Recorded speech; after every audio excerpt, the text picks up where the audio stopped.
Yo, it's your boy DZ, man. You already know it's not about the setback. It's about the get back. I want to appreciate everyone that's became a member, that subscribed to the channel, and that watches the channel. I appreciate y'all. If you haven't already hit that notification bell, hit that notification bell so you can be notified every time we go live. I appreciate all of y'all that rock with me, and I hope y'all continue to rock with me. What's going on, fam? You know, I really appreciate all of y'all that been rocking with me, and that's a fact. And we gonna talk about a few things today. Y'all already know we gonna get into Wack. Y'all know we ain't stopping with that. And then we also gonna talk about Shannon Sharp and what he's got himself into, right? And things have went left, you know, things happen. But first off, we already know Wack 100 lined the whole situation up with Luce Cannon. We know we've been over here screaming justice for Marciano. We've been holding that in there. We've been making sure that nobody forgot what happened to Marciano out there. You know, because everybody tried to put it on just Jay Reed. Nobody wanted to speak about Marciano, right? So we've been making sure that everybody understands that there was another person out there that got beat bad. And we've been highlighting that. We've been making sure that there didn't get pushed to the side. And we all know Wack and Luce was trying to spin that narrative, you know, and we didn't allow it. We made sure that the people understood that somebody had a voice for Marciano, because, you know, they tried to dim the situation down because they wanted to focus on Jay Reed. That was their only focus. Jay Reed, Jay Reed, Jay Reed. Because we know that's who they were in contact with. That's who they were calling to make sure that he was coming, making sure that he was a certain amount of time away where he was at. But Marciano was the person that gave Jay Reed a ride. So we understand that Wack didn't know Marciano. We know that, right? But we do understand that Marciano was a victim of the situation. He didn't come there for no beef. He didn't have no beef with either Wack, Luce, or any of the minions out there. There was no beef. But he was a victim of a beating because of what Wack 100 instructed for Luce Cannon to enforce. Because we all know Luce Cannon said it himself, he was Wack 100's enforcer. So we've been making sure that there is well understood for all the people, you know. And now that, you know, we highlighting it, and y'all know I spoke to Marciano now, you know, they still want to manipulate what happened. But we greatly appreciate them lining their own self up, you know. See, I understand what I'm doing, and I'm doing it well. I understand what I am doing, and I'm doing it well. I'm making sure that things come out that they've been keeping in, that they've been hiding. And, you know, y'all got to mind, excuse me today, because, you know, I did some lawn work, right? So, you know, I was out there doing the lawn work and my allergies went off. So y'all got to excuse me today. I appreciate all y'all rocking with me, right? But I made sure that everybody understood what happened out there, why it happened, and I stayed on it, you know? And now shit ain't looking good for him, you know? It was all shits and giggles from the door. They thought it was a game. It was all shits and giggles. Everybody was laughing, you know? This is what happens when you come up there and mess with Wack. But now, it ain't the same, right? Wack know it's about to go down. Trust me.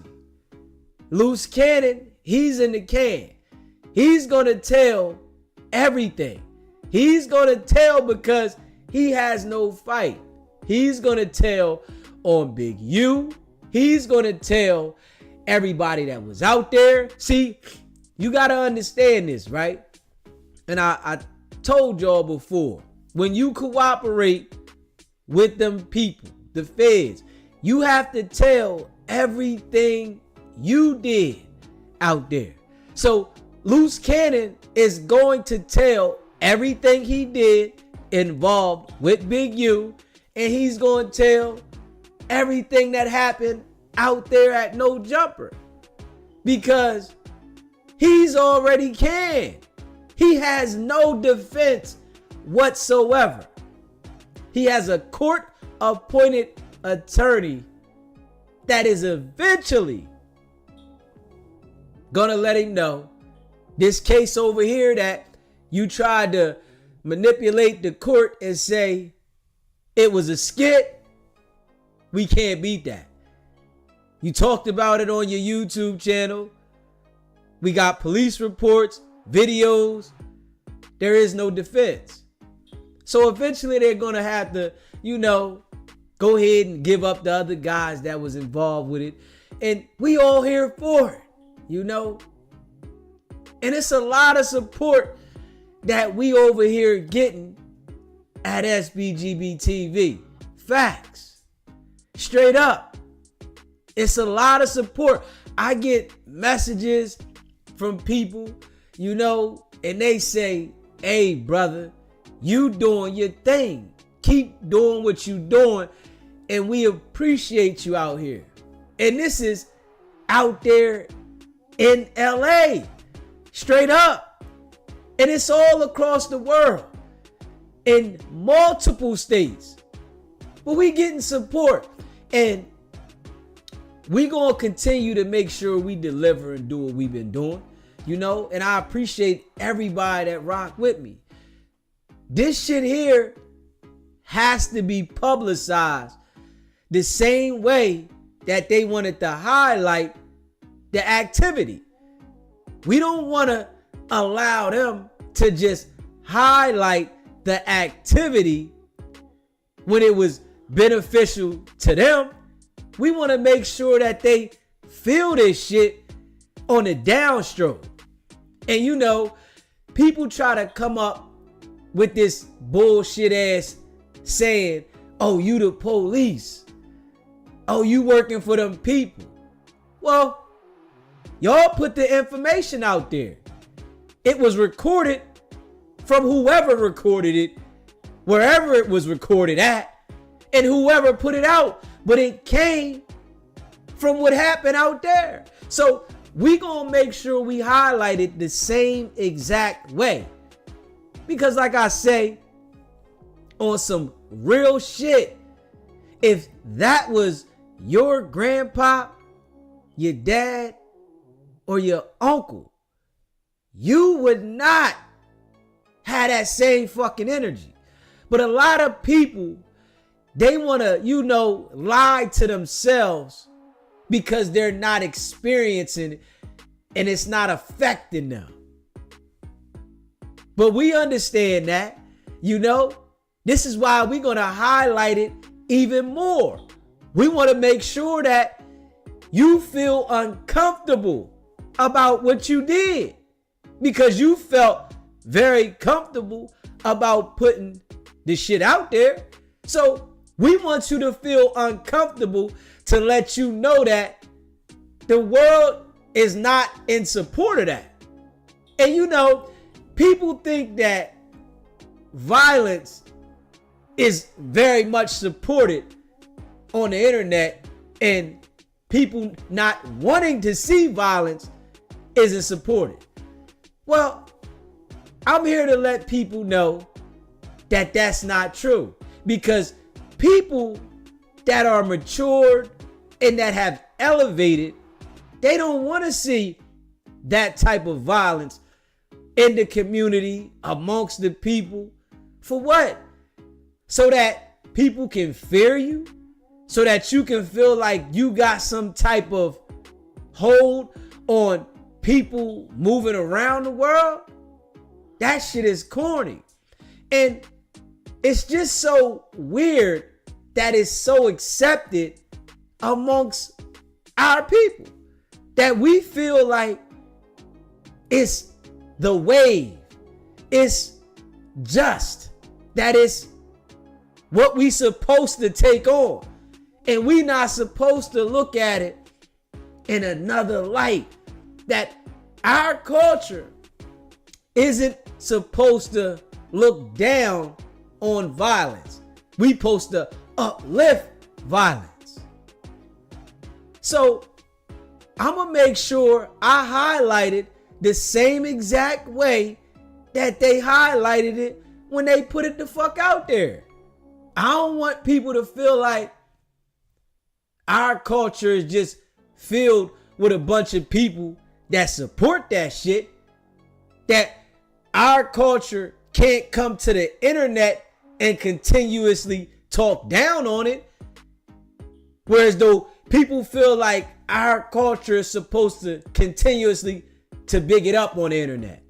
This is what they act like the internet was made for us for us to highlight criminal shit, but never talk about how it happened, why it happened, and that it shouldn't happen. This is what they got our culture going at it with. We think that it's positive to highlight violence, and it's negative to talk down on violence. When the fuck did this become the norm? Who instructed this? And why are we following that pattern? For what? So that we'll never elevate as a unit? So that we'll always be talked about as the people that they don't want to do business with? So that we'll never be able to elevate in any part of this game? Is that why? Come on now. So I'm coming in a whole different light. And I'm going to continue to do what I'm doing. Because people keep acting as if this is the norm for our culture. But everybody want to cry when they go to jail. Everybody want to complain, saying that the system is after us when they go to jail. But nobody's making it make sense as you are running to the system by doing what you're doing. Straight up. You are running to the system. So you want to think that you can run towards the system with the violence, but you can make a right or a left and dodge that door. Nah, that's some mental shit that the people have inherited, and it makes them continue to do the same shit because they not living in reality until they behind the wall. This is when they want to live in reality. when they're behind the wall and they're facing the consequences, and now they want to act like the system did it to them. But you didn't think your actions led you to this? See, it's a difference, right? When you gotta go out here and grind and people like hustle to try to make a living, right? It's a difference. For as though if you trying to hustle to make a living and you might make some mistakes, right? Throughout the hustle because you got caught, right? But you trying to feed your family. You trying to make sure you eat. It's a difference when you just going out there doing violent acts for reputation, whereas though you're beating and you're robbing for reputation just to have fear amongst your own people. That's a total difference. It's not the same thing. So, you know, when Wack 100 says, I don't sell no narcotics. I'm not in the street that way. But you out here trying to install fear, extortion, robbery, beating to get your point across that you shouldn't be messed with. And we supposed to respect that as a culture, and we ain't never supposed to say nothing about that. But if somebody's out here hustling and they're out there selling narcotics, then that's when Wack say they a piece of shit because they selling narcotics.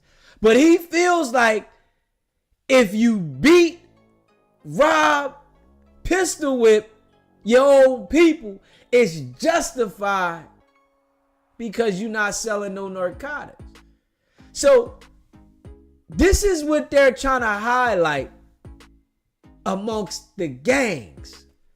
So we supposed to support that and never say nothing because you black. This is what they make it seem like. So you gotta understand, if they make it seem like this is what black people are supposed to support, the people that have the big corporations and businesses, they don't want to deal with us because of what we support. Straight up. They don't want to fuck with us because we support violence. We don't support financial stability. We think that being violent amongst each other is more valuable than financial stability. This is why I tell you, Wack 100 don't got half of what the fuck he said he got going on. Straight up. Because for you to support so much violence and not educate the people on what you say is so much financial shit going on, it lets us know you really don't have that shit going on.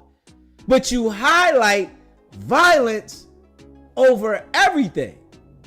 You want to let a person know what'll happen if they run into you. You want to let a person know what'll happen if they come playing with you. But then you tell us, well, I told them about when I was driving trucks. Well, I mean, I thought you been stopped driving trucks. Or did you? Like, all we see from these people is violence and bullshit. That's it. So we want to highlight it the same way when it's looked at bad. See, what I understand about these type of jokers, they highlight the violence when they think it looks good for them. But they don't want us to talk about it when they understand it looks bad. It's okay to promote violence when they think it looks good. Go ahead and promote this shit. Get it out there, right? But when it's looking bad, we shouldn't talk about it, because if you do, you the police. How the fuck does this sound though? How does it get installed in our people to think like that? And we not supposed to say nothing. Our people is supposed to say, when you want us to talk about violence and you want us to support you with your violent behaviors, we supposed to say, yeah, okay, yeah. Y'all did your thing. But if we say, yo, why the fuck did you do that? That was weird. That was some criminal shit. Y'all going to jail. Y'all did this. Y'all did that. Oh, you the police. You the fucking police. That shit don't even make sense when you really sit back and look at it. That shit does not make sense at all. Y'all highlighted this criminal activity that happened outside of No Jumper. Y'all promoted the criminal activity that happened outside of No Jumper. I don't give a fuck how the video was or wasn't edited. Y'all highlighted it. So, being as though that y'all highlighted this shit, why can't we talk about this shit when y'all understand that it was stupid, that y'all did it, that y'all highlighted, that y'all promoted it? Why? Because if we do, we the police? Come on now. We the police? That shit don't even make sense. See, people use that dumbass mind trick to keep us from elevating. It's a mind trick to keep us stuck in the same realm of bullshit. And it's people that's so happy when they hear some violent shit. Oh yeah, what happened? Yeah.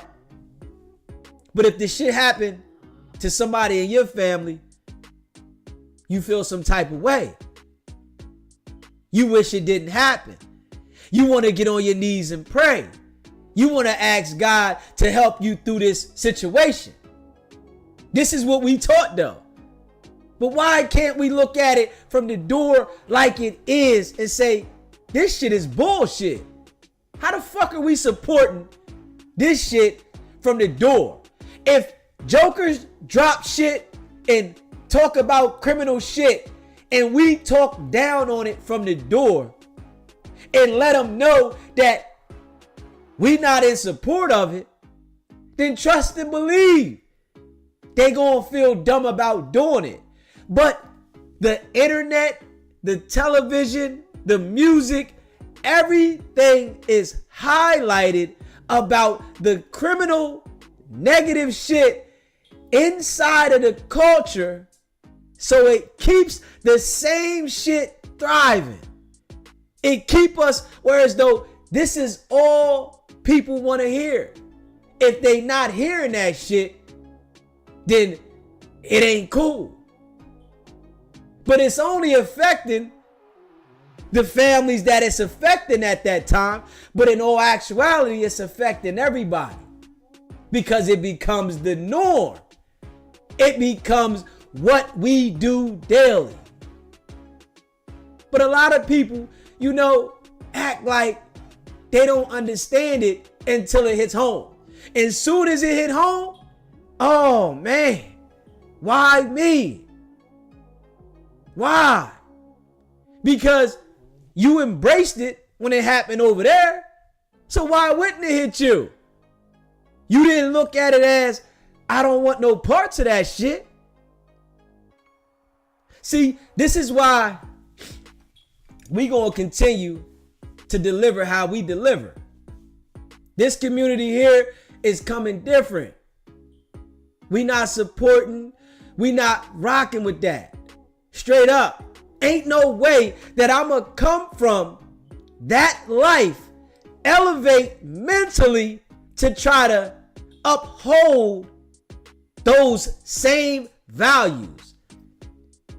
Where the fuck does that come with growth?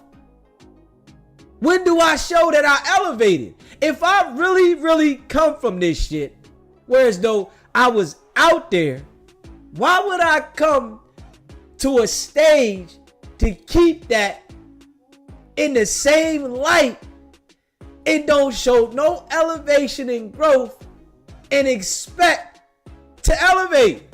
Come on now. See, this is why Wack 100 is going to fall so hard flat on his face.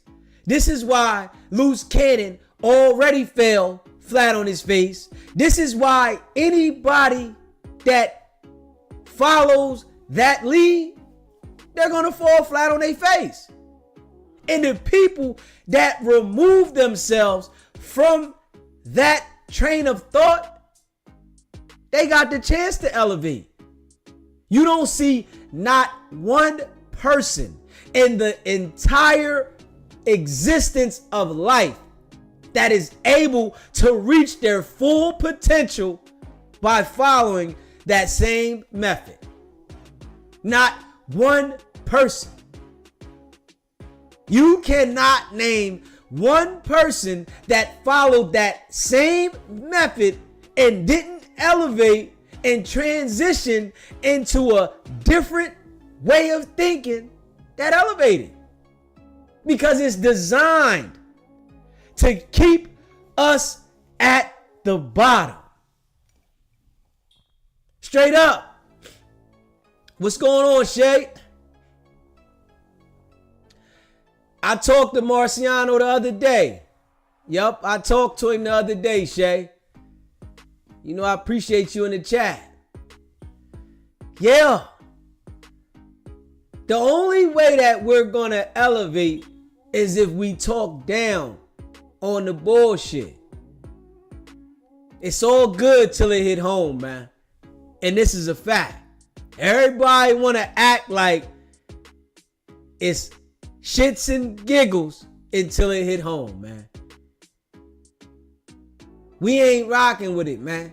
Ain't no way that I'ma come from it, elevate mentally to try to keep the same level of energy that I've seen nobody conquer. I haven't seen nobody conquer. Right now, Wack 100 is scared. Trust and believe. I want y'all to understand this. Right now, Wack 100 is scared. Straight up. Trust me. I done pushed this shit so hard and we ain't stopping. Wack know they coming. He know that he done fucked up. His get out of jail free cards that he was playing with, he done fucked them up. They done got burnt in the fire. He can't escape what happened outside of no jumper. And them people, they not rushing. They not rushing. They want to make sure that it's a slam dunk. If you see, they didn't rush with Big U. They got a slam fucking dunk with Big U. It's a slam dunk.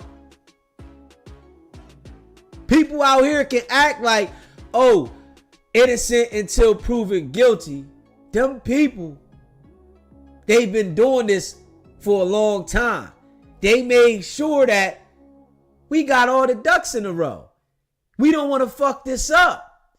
Straight up.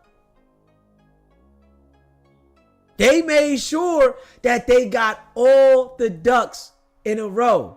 So with the no jumper situation, y'all are going to see and everybody's going to remember SBGB TV was saying this shit from the door.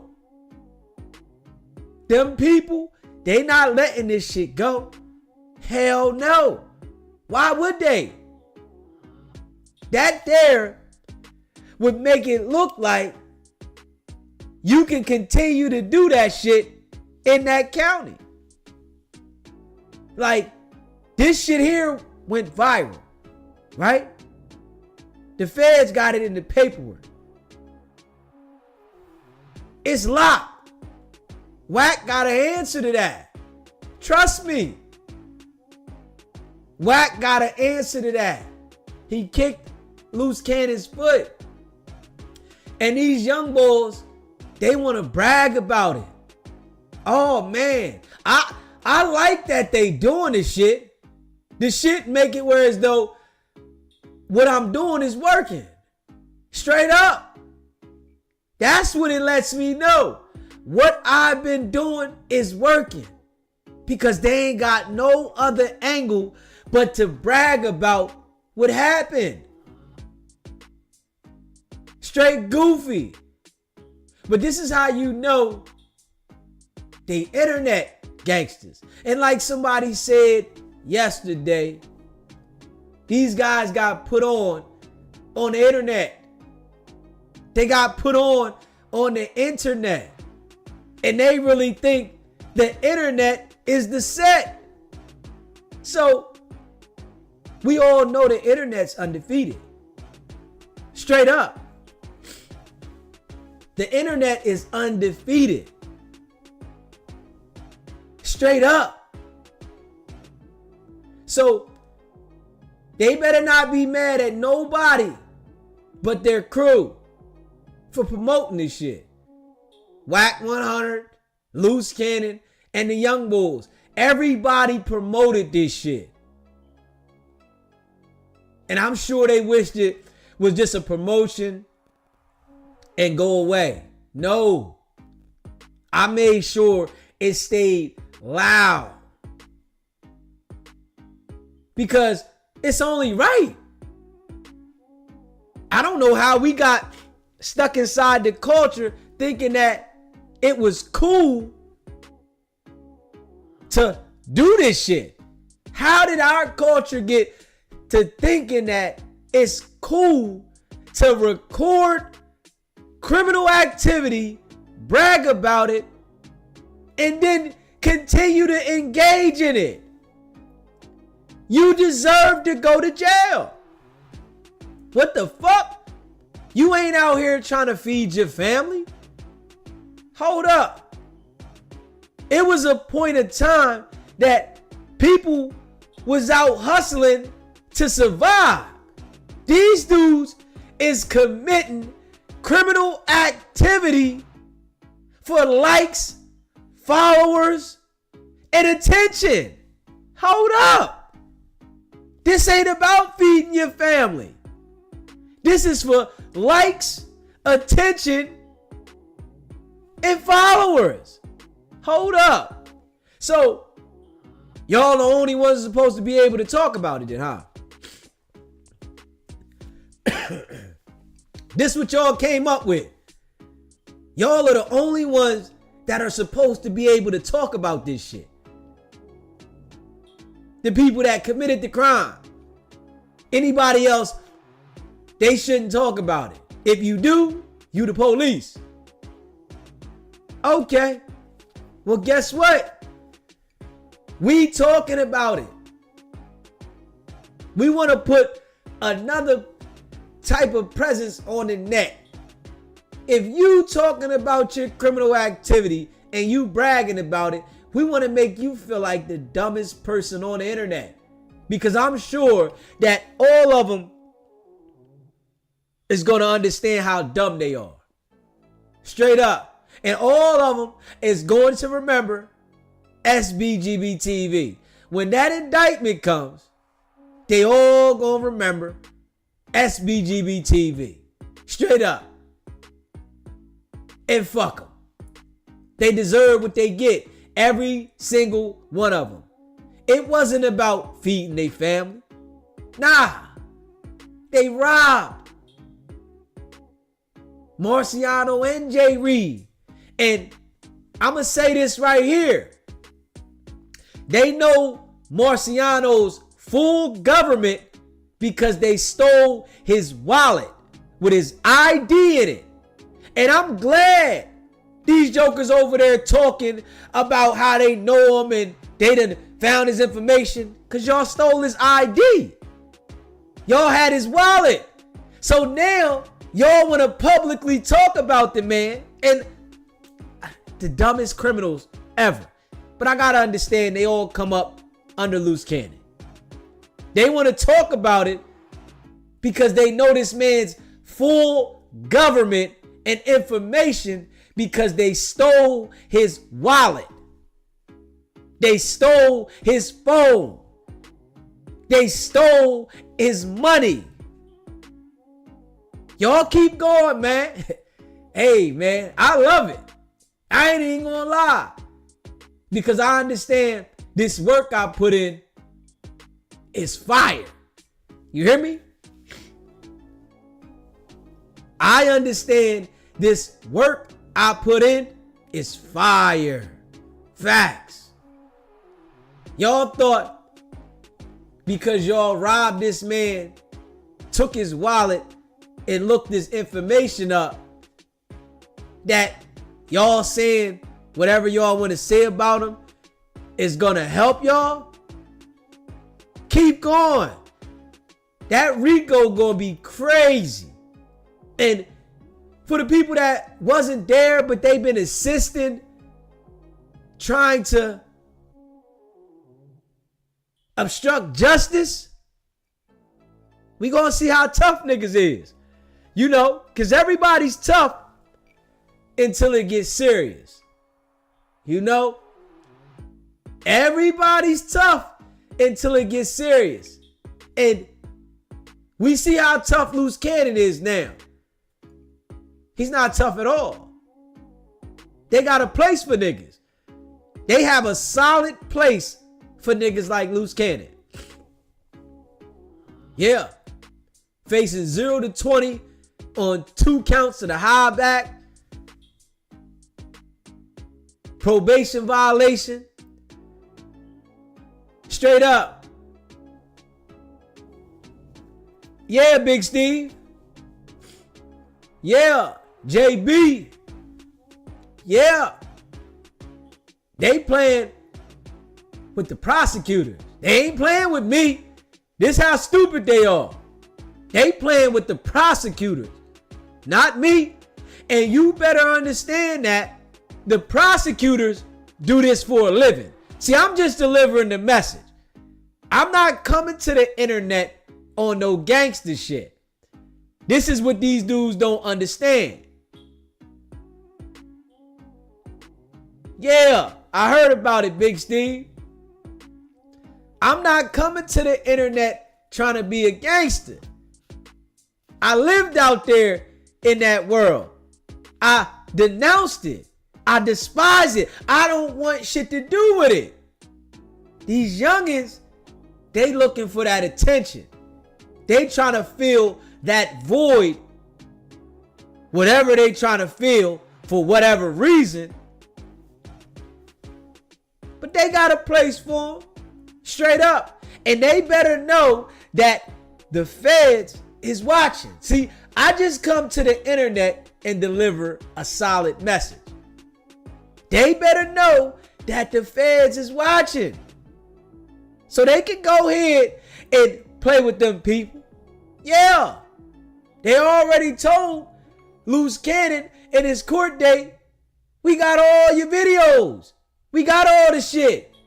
People thinking that they don't watch these videos when you be incriminating yourself, talking about you gonna do this to this person and y'all did this outside of no jumper and okay. Yeah. Making yourself look like a fool. But don't say nobody told on you though. That's the only thing. I'm hoping these dudes understand. Don't say nobody else told on you because y'all continue to tell on yourself. Y'all put it out here straight up. Y'all put it out there now. Don't say nobody told on y'all. Y'all told on yourself. Y'all want that attention and y'all want recognition for what y'all did. Just don't say nobody told on you. See, I've been delivering a solid message. You can't compete with me because I'm delivering positive injustice. Y'all delivering criminal and criminal beef shit. It's two different things. Niggas want to justify why Marciano got beat out there. I guess they don't understand that the prosecutors don't care about what you saying. They cared about what they seen on that video. This shit is crazy. Straight up. You feel what I'm saying, Big Steve? They want to put the man out there, and I done told the world that the man was in protective custody. But y'all want to talk about the nigga like he's not in protective custody? Woo! Yeah, all right. And it was y'all that caused this shit? Okay. Just don't say nobody told on y'all. That's the only thing. That's all. Don't say SBGB TV told on y'all. I told y'all shut the fuck up. I told y'all fall back. We on two different levels. Y'all are giving the feds information and y'all ain't even getting no chicken for it. God damn. Y'all ain't even getting no chicken for the shit. And y'all giving the feds information. So I can only imagine y'all gonna do the same thing Luce Cannon did. Give them all the information. And I guess leave the paper to your girl. Shit about to get real. And we all see it coming. If you haven't already hit that subscribe button, hit that subscribe button, hit that like button, and share this video. These new criminals is crazy. I'ma just keep it a bean. These new criminals is crazy. SBGB TV, it's a live call-in show. State your name, where you calling in from. Oh, dude, you just hired man from the West Coast. What's going on, my guy? How you doing? Everything man, shit. Just chilling. No, I was just calling in on Marciano. Yes, sir. I just want to say, you know what I'm saying, blessed to his family. I'm glad that he's talking to him, you know, and responding and everything. But like I say, you know, all the facts are starting to come out now. You know, if you think about it, you know, you got the dude, the one with the IDM World, you know, on YouTube. Not to shout out no channels and that like that, but, you know, the little hoodlum dude or whatever. But now they going back and forth with the Gizzy guy. Come to find out he's gay now, and he's part of the one that stripped Marciano. Yeah. So that makes sense why he wanted to strip Marciano, you know, because he's they get you know, on a, you know, rainbow side. No, no, you know what I'm saying, no smut on the rainbow community. You know what I'm saying? That's your preference. That's your preference. But at the same token, yeah, man, don't do all elders like that, though. You know what I'm saying? Don't do no elders like that. What if, like you say, what if that was your uncle? What was that was your dad? You know, what was that was your father, stepfather, father-in-law, whatever? You know, I mean, people's out there. This man was doing Jay Reed a favor. You know, taking him up there to check on some business. Yeah. Just a driver turned around and got put into a situation, you know, that didn't cause, that it actually didn't even cause for it. Youngsters want to turn around worrying about gang banging. Man, worry about getting you an education or a diploma, or a GED or something. Crazy. This man up there doing him a favor. Some of y'all can't even bring Luce Cannon up there. Shit, they go check on Luce. I mean, shit, Wack or anything. But y'all up there doing this right here to an elder, you know, God frowned on y'all for that.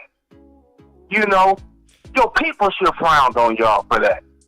You know, and now you want to go get baptized, and now you baptism and all this, and then y'all putting facts out there. So now you letting us know that the IBM whole clique is a little hybrid organization. Yeah. Y'all mix with Bloods and Crips. Because I hear Crips in the IBM. I hear Bloods in the IBM. So y'all is a little gang organization. Yeah. And then all those sound slow. Because I heard IBM Gloss. He was just on a little live with the IBM hoodlum dude. Straight. He sounds so damn slow.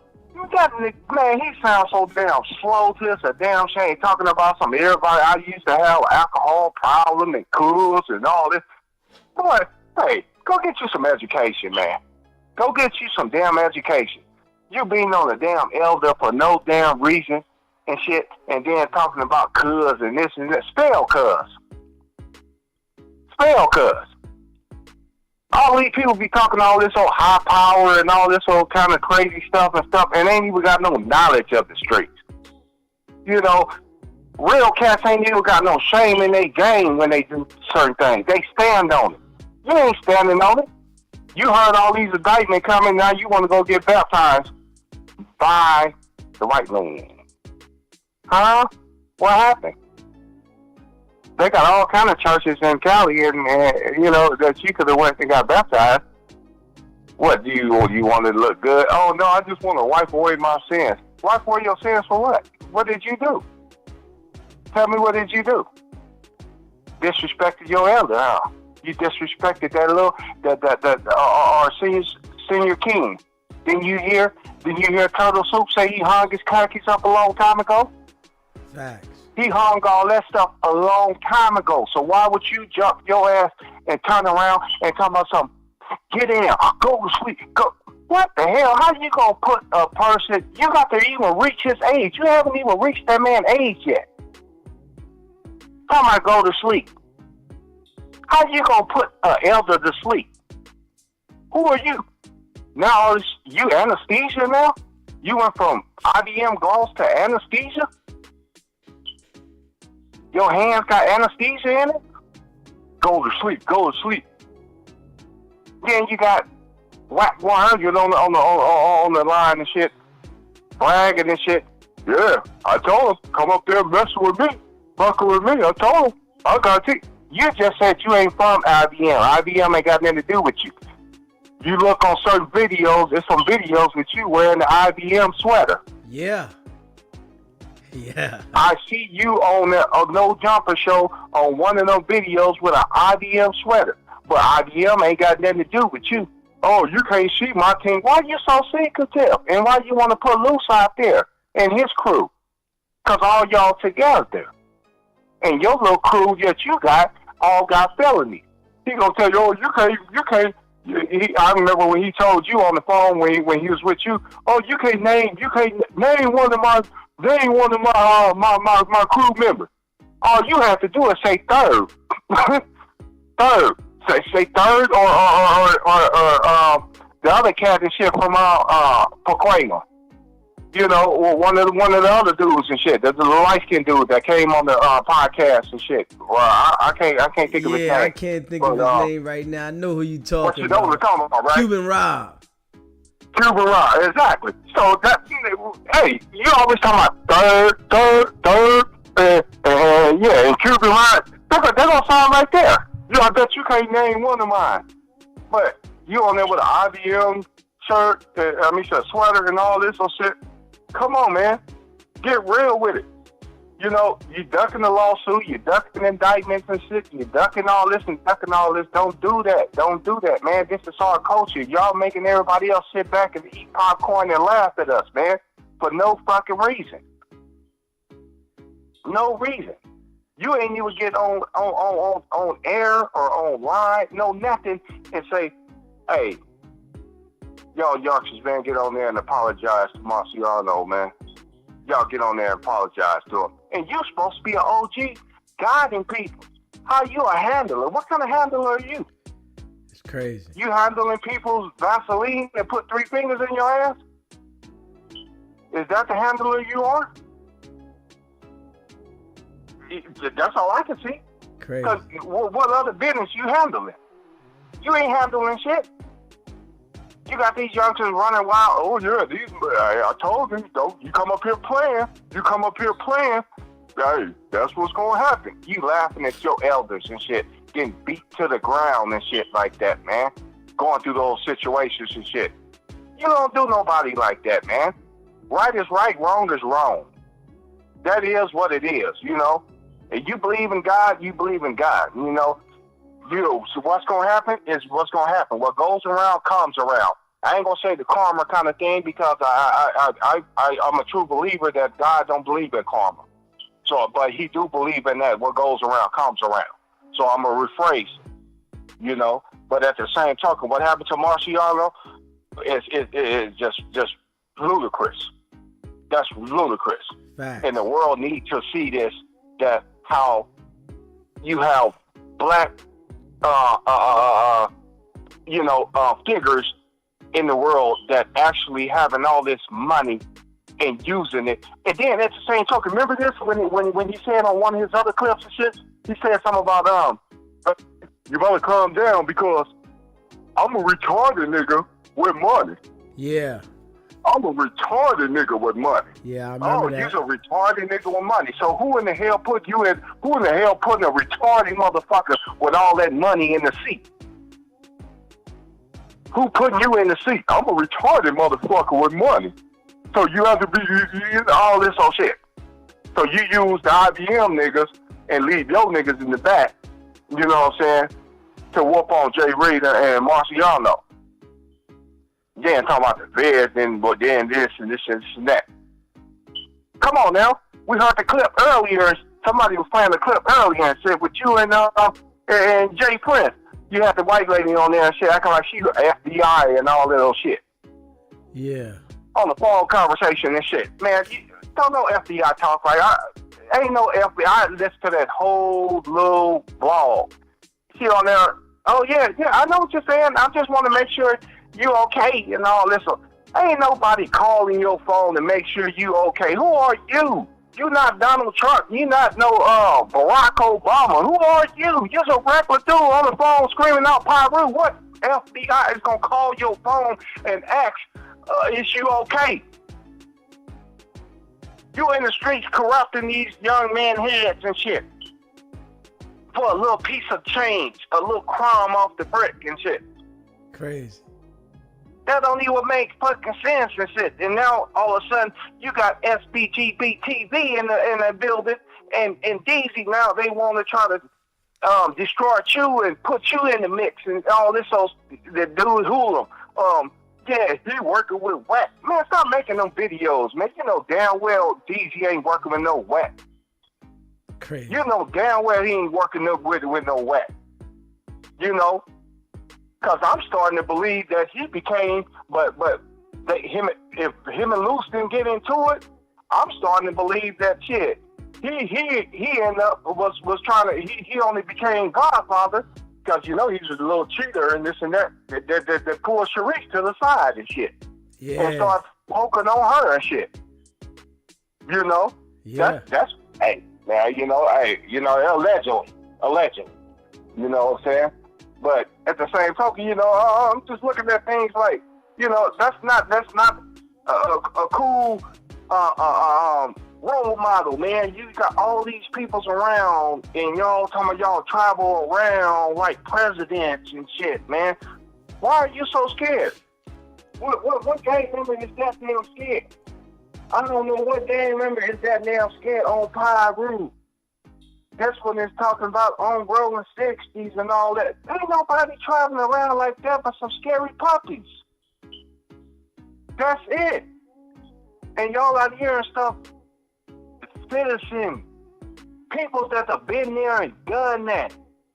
Talking about come up here playing. Man, they came up there to check on some business. Crazy. Marciano O'Neal came up there to check on some business. Ain't nobody came up there to fucking bang on no youngsters and pull you out, or he didn't come up there for me. He didn't come up there for me. Okay, well, guess what then? If he didn't come up there for you, then guess this what? Okay, Luce used to be Big U handler, enforcer. So you pulled him away from Big U to be your enforcer.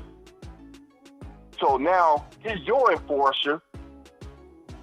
You use him back. Oh, you backdoor Big U with his own enforcer to use him as your enforcer to do things, and then go in there and take him there. But at the same token, you got Luce in the mix, him and his crew. You know, they on some other thing. I don't know what Luce doing. Whatever Luce doing is what he's doing. I don't what. I got my own. I deal with the embassy and all. Man, come on, man. When you say the embassy and all that other shit, you talking about all that stuff in Africa with them diapers and shit. We already knew about West Coast with them diapers and shit that you doing with them, okay? Keep it 100, okay? There's a lot of shit that everybody just say you were talking about, you know what I'm saying, that's going on with them diapers right there. So he can keep it 100. It ain't no $200 million and all that little shit. You know what I'm saying? They bragging about it and shit. That's way off the map right there. But like I said though, right is right, wrong is wrong. You know what I'm saying? You go in there, like I say, the IBM golf, you go in there to get baptized and stuff like that. And once you try to find a way to apologize, man, and call Marciano and family and shit, man, and let them know, man, you know, you was lost at the time. You was misguided, you know, and you know what I'm saying, you was just rolling with the crew, you know, and I apologize to my elder or something like that. They got too much pride to do that. Exactly. But you want to get on the internet and still act cocky and shit, though. Oh, yeah. Yeah, we gang bang, we do this, we do that. Oh, boy. Man, because you're in Texas, you think that's like the feds won't come and get your ass from Texas? It's crazy. Then they come and get Luce. Then they come and get Luce from Nevada. So what brought his ass back to Cali because that's where the case is at. So what makes you think the feds won't come over there to Texas or Houston, whatever your ass at, and come and get your ass while you big talking on there? Okay, and bringing SBGBTV from fucking with Wack, putting up these old fake ass balls and shit, talking about he working with Wack. How the fuck? Are you slow? Crazy. Are you slow? Don't you see him on here letting the peoples know and breaking shit down? These people came up with a fucking data exposers and shit. No, they're being exposed. They're being exposed. So why the fuck would you put yourself on the line and shit talking about some DZ is working with Wack 100 just to make some extra content around the corner, and then he makes sure he say the channel right. SBGBTV. I'll be like, this sounds so fucking corny. This sounds so fucking corny. I'll be like, this nigga be having me dying. He be having me die when he be saying the channel. I'll be like, nigga, you is not part of the fam. Like, if you really got a problem with him, man, you would actually come out there and, you know what I'm saying, and actually come on live and say something, you know what I'm saying, at least fuck up one of the letters or something. He make sure he get all this shit correct. Everything. He make sure he gets all this shit correct. Even if you had .com by the motherfucker, SBGBTV.com.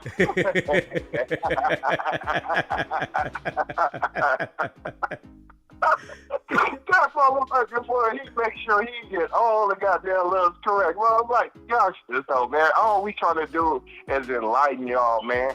You know what I'm saying? Y'all being fooled about all this kind of other stuff. What other people's got it. Luce got all this 63 properties and all that kind of stuff. Don't you know that the Fed is going to run into them things? When that indictment and shit come, yeah, they gonna check all of them properties. Sharice got to give information to them properties. Luce got to give information to them properties. Them Feds gonna check them properties. Where you getting this money from? How you get them subways? And you out here and shit running up on people's traveling in traffic and shit, 30 deep and all this old shit. That's gang shit. Mafia shit. Mobster shit. We want to know why in the hell y'all traveling so deep. Who after y'all? Y'all ain't told us nothing, but y'all running up on other people. Y'all running up on Marciano. Why y'all do that to Marciano? That wasn't cool. At all. That was not cool at all. Y'all put that man down there on life support. For what? Because he gave Jay Reed a ride up there to check on some business? Hey, and I played the clip. About gang is gang. Who the fuck trained y'all? I played the clip. Homies? I played the clip yesterday, right? And the clip yesterday, the boy gonna say he came with Jay Reed so he get fucked up too. Just straight foul. Okay, so that means when that indictment comes, everybody in that IBM clique, the feds, I don't give a fuck if you was there or not there, you didn't touch nobody or did touch somebody, that whole thing get wrapped up. If you feel like that, the feds gonna feel like that too. And I'm sure they're investigating each and every one of them and what they got going on. Take all of that. They're going to take all of that out. I don't care about they got all these different properties. The feds going to run into all of them because they got to show. He done bragged about that shit too much. They got to go in them subways. They got to look at that paperwork. How you get these subways? Is this shit Sharice stuff? If you came to Sharice? He ain't got no subways, though. What? He was lying about that. He ain't got no subways. I don't think so either, because from what Gigi saying, you know, the first, his wife, his real wife, what she's saying is, you know what I'm saying, he ain't even got it like that. Yeah. So he on there bragging about some shit, you know, all these different properties and shit like that. Like, come on now. You from Fontana, for once, throwing all these house parties, like she said, you know, she invite her little stripper friends over, you know, and, you know, whatever. But at the same token, now y'all out here in Vegas, and y'all got all these Airbnbs and 63 properties, and she got this. It looked like she was running the game. She's running the game. So, of course, the feds is going to have to talk to her as well. You know what I'm saying? Because now they going to want to know if he was getting money from you to further process his was you contributing into all this corruption that's going on with him, because we got to check his income background. You know, we got to see where all this money coming from, because you don't work, okay? You lying about all this producer work you doing, all this. No, we got to check that background. We got to check that income. You just not been ready to have all that money on in your pockets, and the fans don't know about it. I don't give a fuck how much you try to make under the table. You can make however much you want under the table, but when you get to a certain amount, guarantee you gonna ring a bell. That red light is gonna come on. Okay, somebody's gonna know something. So for you to try to get out there and put a whole little organization together, and now you got them on there, free. Why you gonna free a comedian? This man had a chance to get on stage and actually do something with himself. He was a good comedian. He could have got his ass on stage and did some real good work. Get in some movies. Do some shit, some real stuff. Go to Ice Cube now. You know, some real directors or some movies and shit. Get in there and make some real money. Y'all worried about trying to rule the streets. First it was Suge Knight. When Suge Knight got busted, then Big U took over the streets. Now they took over Big U. Now Wack trying to run the streets. Like, come on now. Look at that whole little pattern. You know, but you can't do it like that, because you put a bad self in there. You got a dark cloud over your head, you know, so you can't move like how they was moving. You know, it went from Pyru, you know, because you got to think about it, you know, Suge Knight was in the mob. You got Big U with the 60s. Now you got another pyro. So it's like, it's just chopping up. Pyro, crip, or blood, crip, then back to blood, and so forth and so on. You know what I'm saying? But at the same token, I just want to tell you, you're doing a great job up there, Daisy. You know what I'm saying? It ain't about the setback, it's about the get back. Everybody get back and get in there. Like, subscribe, share. SBGB TV. This is I-Man from the West Coast. And I hope y'all enjoyed me. And I hope I dropped some jewels for y'all. I appreciate you calling in, my brother. And I see you've been paying attention. You know it. You know it. Already, Daisy. I appreciate it. I'll see you in a minute. All right. Gotcha. KO, I appreciate you gifting those memberships. Appreciate that. Yeah, man. This shit ready to come down. And they still think it's a game. Because Luce talking so freely on the jail phone. And I know people, definitely rocking with me and paying attention, And I'm glad we got the wishy-washy people to fuck up out of here. Really, though. The ones that was saying, oh, you working with Wack. That I know you really didn't want to pay attention to the message. You was looking for some messy shit. The people that been paying attention to the message, it was no way in hell been calling this man character out for months that you would even think one fucking inklement that I was working with Wack. But, y'all see how we coming though. You know what I'm saying? Delivering a strong message though. And the time is coming. And since they did what they did, we gonna see if they stand on that shit. Dudes talking about they got all this money and don't got no lawyer. Fucking court appointed. SBGB TV. It's a live call-in show. What's going on? Hey, DZ, it's Michelle. Hey, what's going on, Michelle? Well, I'm totally off topic, but there's no better community I'd rather have on my side right now. But today, I got a devastating medical diagnosis. So I just wanted to call and ask for anyone to pray for me. We gonna pray for you. What did you want to tell us, or you just want us to pray for you?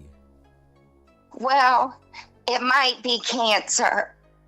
Well, we pray that everything, gets healed, and hopefully that they can get right to it and it didn't spread far enough. And we send a prayer hoping that they can get you healed and brought back to normal as soon as possible. Well, I thank you. And today when I left the doctor's office, I said I'm going to ask my SBGB TV family to pray for me because I believe in God and I believe prayer works. And yes, so I'm going to quit with the worrying and just focus on trying to get better, and I'm going to always stay here for you as long as I can. And I appreciate you, Michelle. We're going to keep praying for you. It's a prayer for you today. And I want to say this to you. If you can, have a little bit of strength and change your diet and, try to take it easy on the beef, because you got to understand the beef sits in you for a couple weeks. So try to eat more salads while you go through the process to heal. Change your diet is the major thing with dealing with different diseases, because the food is what is getting us sick. Yeah, that's what the doctor told me today. So I'm gonna do my best to change everything that I can to try to switch this diagnosis, and the devil is a lie. I'm with you. Okay, well, I'm ready to get back to class, and you have a good show. All right, I appreciate you, and the prayers up for you. Thank you so much, Deezy. Bye-bye. Bye-bye. Yeah, prayers up for Michelle. I appreciate Michelle. She been riding and rocking with us. And yeah, life can take a turn for any of us at any moment, you know, at any moment, you know. Yeah, shit is deep. Yeah, the situation here though that we dealing with, justice is on the way, and them dudes think that what they did is gonna be unanswered. Got a new thing coming. You know, like I played that audio yesterday. They said they got big names out here. They said they got big names out here and ain't nothing gonna happen. Okay. Yeah. Just don't say nobody told on y'all. Told on yourself. You know. And I'm like, they still incriminate themselves as they know this shit is on the front line. Appreciate that, Go Singlewood. You know, and y'all gotta excuse me today, man. I got out there, did that lawn work. I went hard. You know, I was trimming bushes and cutting the grass. I'm on the 0 turn out there riding around. My damn allergies went off crazy. Yes, they did. Yeah. You know, I appreciate all of y'all that rock with me. If you haven't already, hit that subscribe button, hit that subscribe button, hit that like button, and share this video. This shit ain't a game though, man. Wack got an answer to this, you know. He got an answer to it. You know, I think I heard something today with Wack saying about he was trying to talk like some positive shit. I don't know if that was old. I gotta see if that shit was old.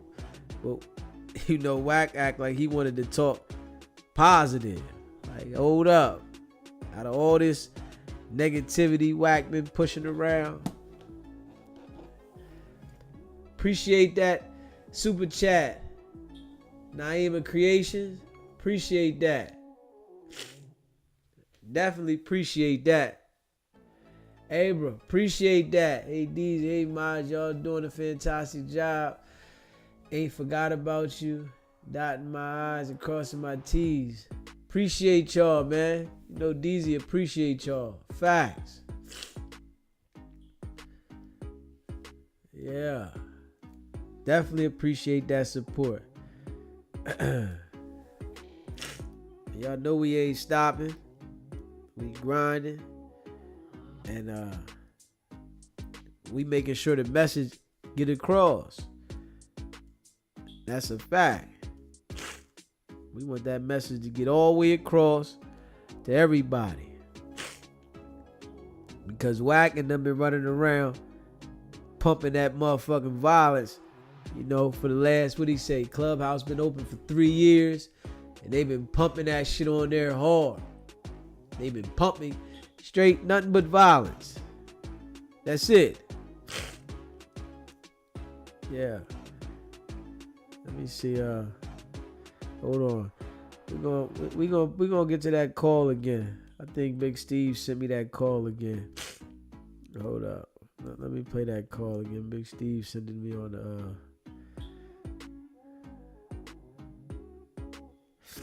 hold up. Allergies going crazy. Hold up. Hit that subscribe button for me. Hit that like button. I appreciate all y'all. He said Wack is watching us. If not, he sure does hear about us. Oh yeah, Superfly, he be watching. He be watching, Superfly.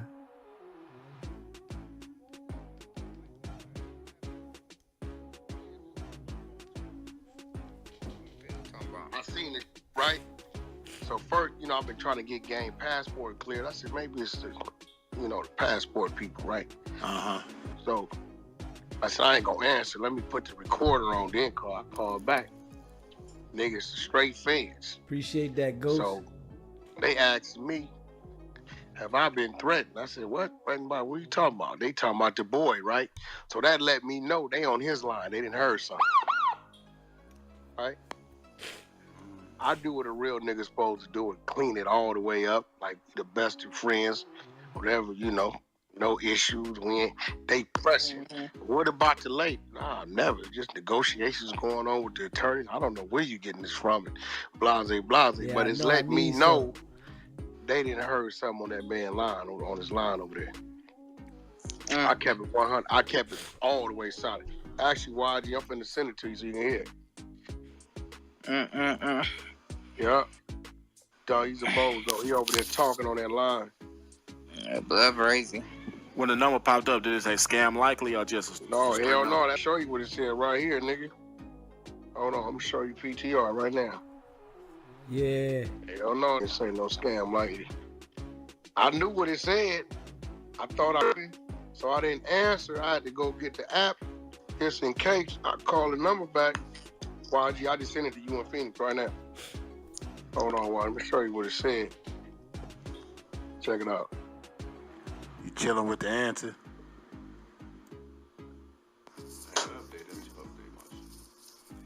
Look what it said. PTR. Hell no, nigga, that was that. For sure. You see what city? Wow. That's nasty work. That's nasty work. You see what city they in? Federal Bureau, Houston. It's Texas. Yeah, YG, they got something on the line. He's talking. No, he talking. Definitely. I ain't on the line. I did, nigga. Phoenix, you got the thing? Yep, I just got it.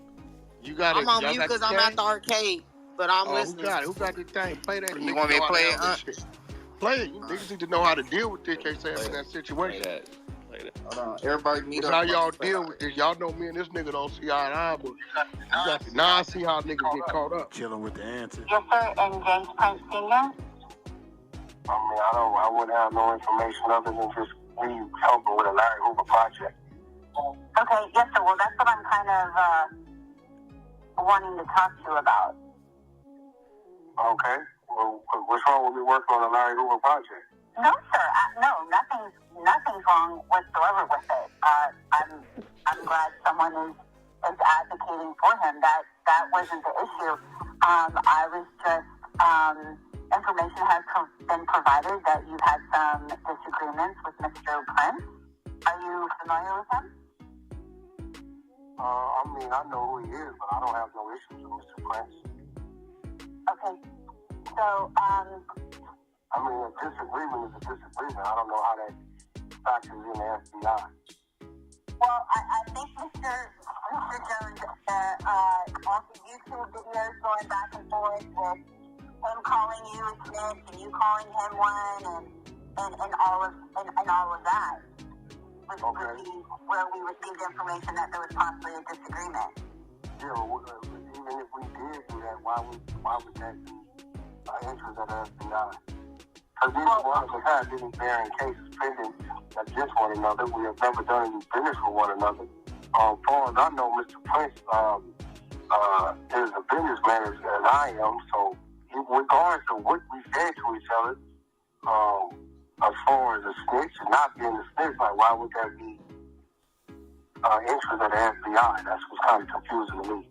Okay, no, I can explain that. I mean, of course, there's nothing wrong with that whatsoever. We're just making sure that no threats have been made to you from anyone associated with him over y'all's dispute. No, I haven't. No threats have been made, nor do I feel threatened. Two men get angry, two men say things. We've both been in each other's presence from time to time. The call was so bogus, though, and him saying that this call was real, we know it's fugazi. Nobody is going to record the feds and then put it out on the app. And then at the same time, they're not going to call you and ask you, has anybody threatened you? They'll call you or pick you up run up on you. And I'm not even saying they gonna call you. I'm saying they gonna pick you up. You hear me? They gonna grab you up, take you down, and then tell you if they heard somebody was gonna do something to you.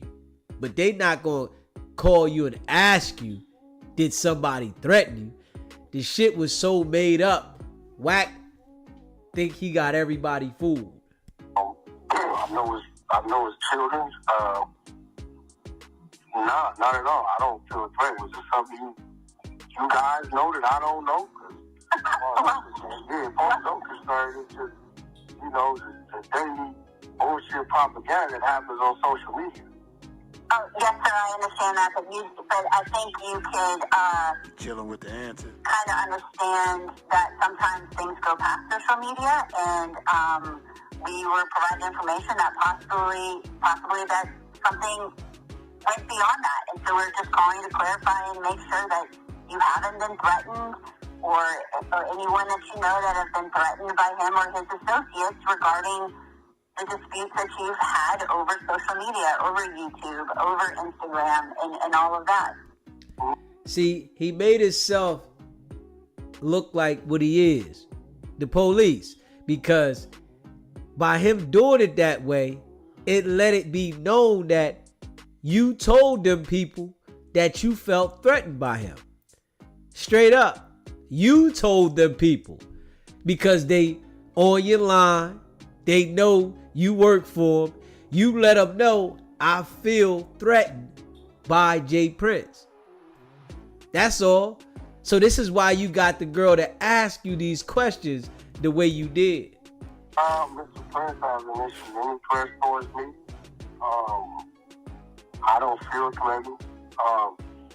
I've said to him the same things he said to me, and that's just two men saying things. I don't think it's that serious of a situation. As far as I know, Mr. Prince is continuing his business. He's a pimp in his community, as I am. I don't even understand. Like I said, I don't know what you guys have going on, what you guys heard. That's above my reach. But me personally, no, I haven't got any threats, nor do I feel threatened by the man. Okay, so are y'all working together on the Free Larry Hoover project? No, I'm not. It's not the ownership of the project is not mine. It belongs to somebody else. I'm just assisting that individual. No, I did put the attorneys in contact with their family attorney. So at this point, it's not even a conversation between me. Appreciate that, JR. You said what basically was a undercover 911 call. Jay Prince is a conversation between the individual who owns the content on my side, attorney, and the Hoover family attorney. So it's, for the last month or so, you haven't heard me and Mr. Prince say really anything to each other because there's no need to. Okay, understandable. Mr. Jones, was there ever, I know there was I don't know, did she record an interview? I don't have her name present, but she's out of LA, and she recorded a video with Mr. Hoover at one time. Are you familiar with that? Somebody recording a video with Mr. Hoover? Or an interview. She conducted an interview. Oh, yeah, we have 5 hours of interview. Yes, sir. And at any point, okay, and it was a female, correct? I don't have her name with me at this exact moment. It's an elderly woman that owns it. Yes, sir. And let me ask you this. Have you ever heard of any information that Mr. Prince or his associates has tried to request that information, the video from her? Oh, no. Well, I'm the one that alerted him that the footage was real and tried to merge a deal with them because they own the life rights. This is the rights of a regular documentary that was recorded while he was in prison. So I just try to bring the two parties together to see if they can make it one big situation. Yes, sir. So who owns the rights to that interview? The lady who has the footage, she has the contract. I have the contract. I forward the contracts to the family attorneys. She's been on it since 1998. Yes, sir. And did Mr. Prince attempt to get the rights to that interview? No, he attempted to negotiate a deal if possible. The negotiations are still going on. But I think that's his business. Nothing wrong with him negotiating. Oh, absolutely not. I'm not implying that whatsoever. Just some information that we received was that the documentary, the businesswoman didn't want to really give up the documentary and possibly could have been pressured to do so. No, I don't know anything about her being pressured. She had a conversation on my phone. It was just a simple business conversation. When you're doing business, there's always offer. Either you're going to accept the offer or you're going to continue to negotiate. So as of right now, we're still negotiating. She's negotiating. It's just the two attorneys are talking and they're figuring it out. Other than that, Mr. Prince has been a close friend to the Hoover family.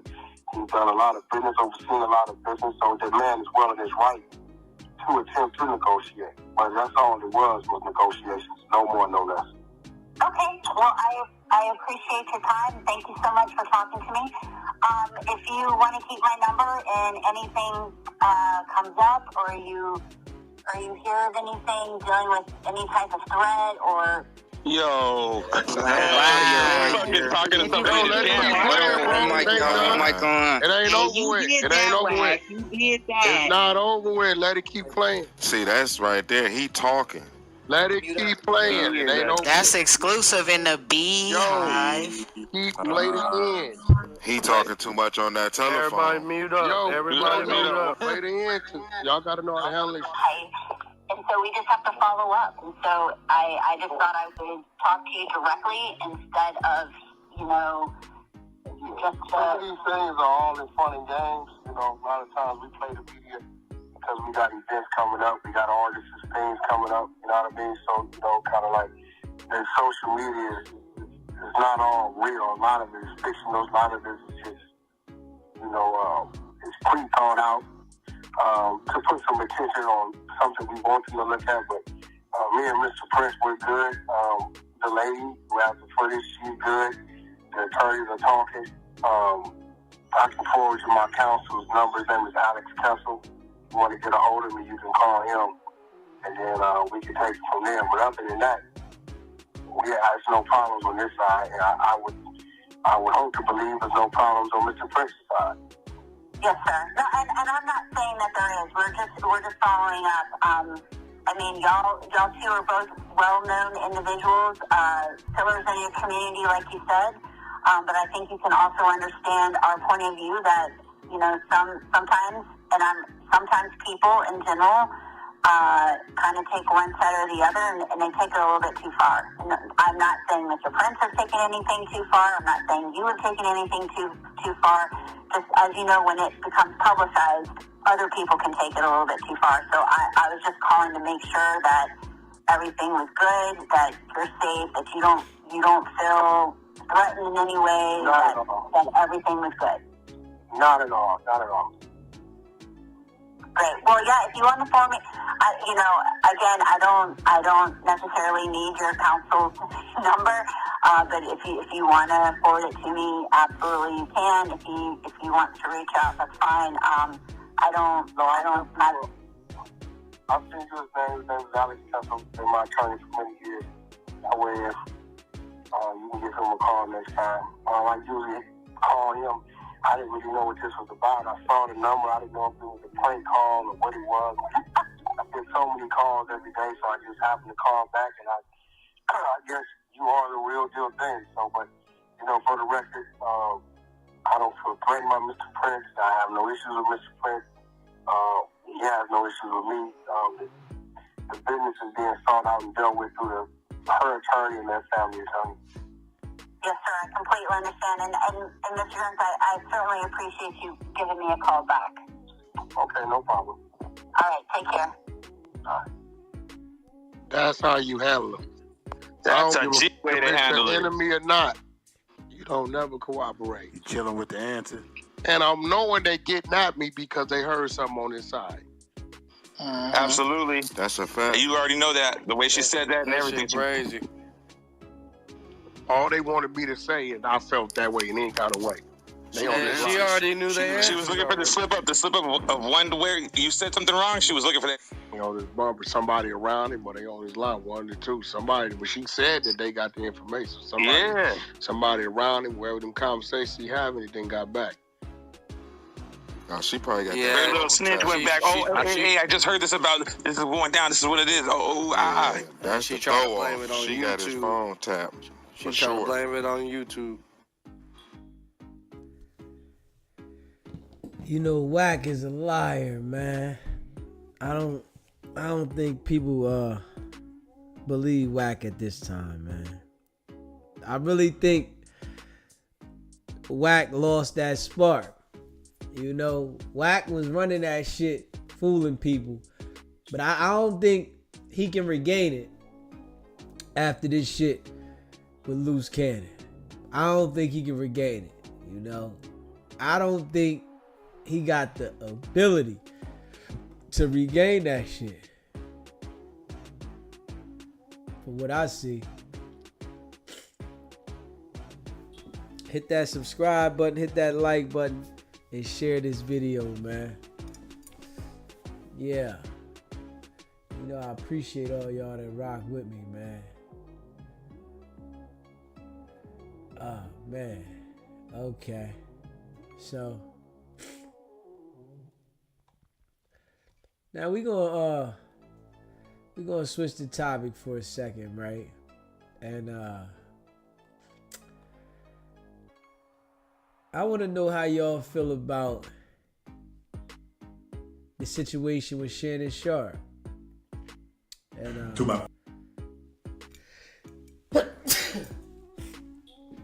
we gonna go over this right here. I wanted to play this, right? And I wanted to react to this right here, right?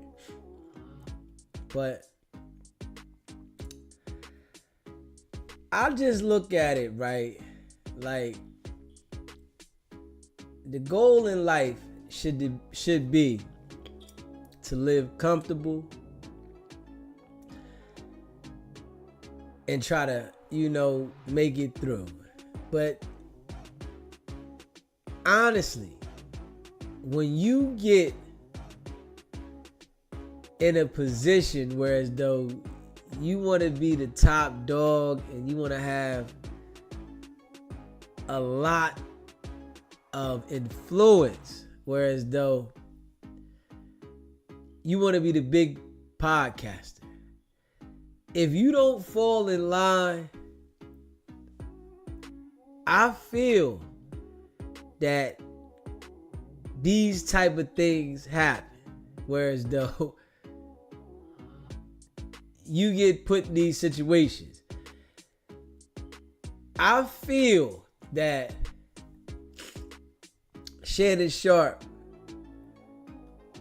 kinda did this to himself, but I feel like he made a bad choice. So,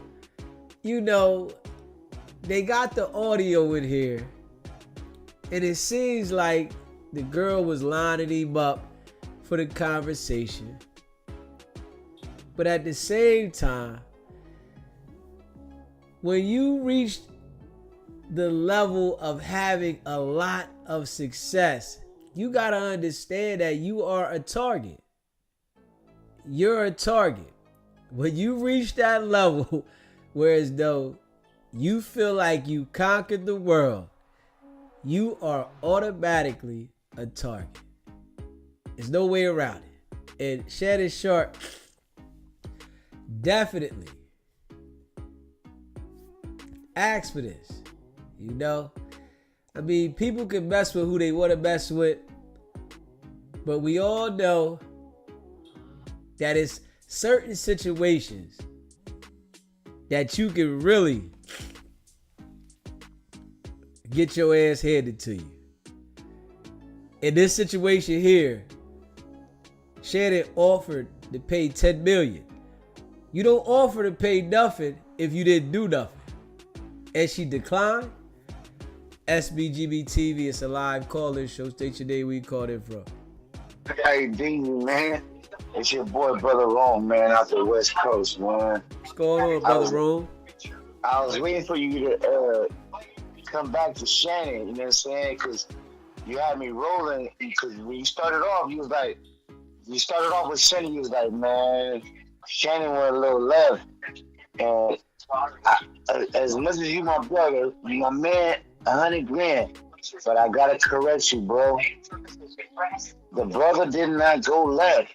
He went left around the corner, up the street, then down the dead end back alley. You know what I mean? You feel me, Daisy? Yeah, shit got crazy. He went from the swole allegedly, the swole zesty, alleged zesty brother, to the freakazoid greatest? What the was it, man? And he went to choke shorties too? He went left. He went right. He went around the corner. He went everywhere. And he went to choke shorties too, but his big ass looked like he in the business of fracturing collarbones. Really? Shit got real. Yo, you don't need to be choking nobody out, bruh. But nah, I just want to tap in with you because I'm glad you came back to Shannon, look, because your boy is on one. But Shorty is free too, though. But man, it don't look good, though. And that's messed up, man. They doing our brothers like that. But yeah, Deezy, I be tapped in, man. I don't always call in, but I be tapped in all the time, at all times, at work, at the pad, you know what I mean, in the kitchen. I be tapped in with you, bruh. I appreciate you calling in, my brother. Yeah. It's about to get back. Yes, sir. If you haven't already, hit that subscribe button, hit that like button, and share this video.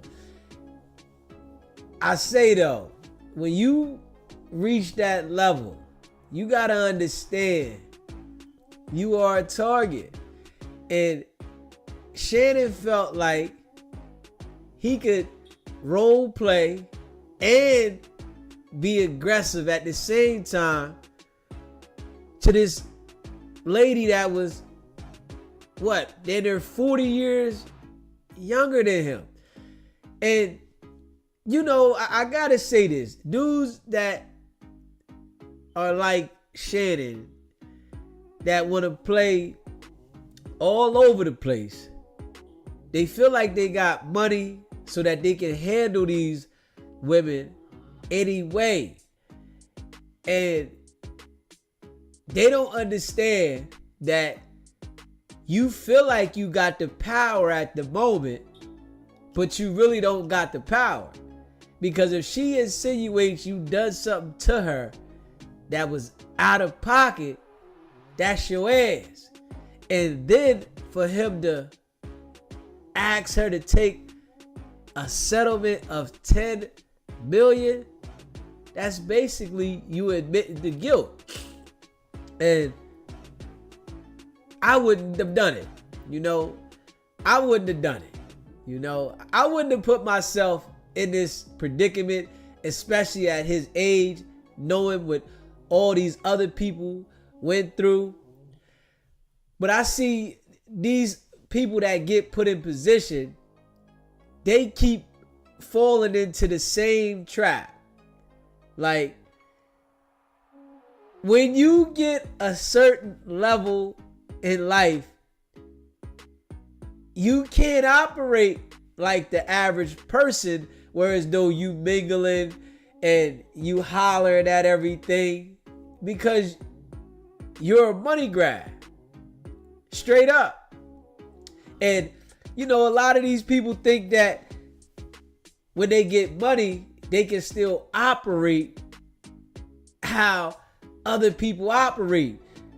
Your interactions with people are different. And my opinion is, when you become that successful, if you haven't already been in love, there is no love. So you got to deal with things accordingly. You can't be the type of person to be raising your voice. You can't be trying to be showing authority. You have to be really docile. You got to know how to let things go.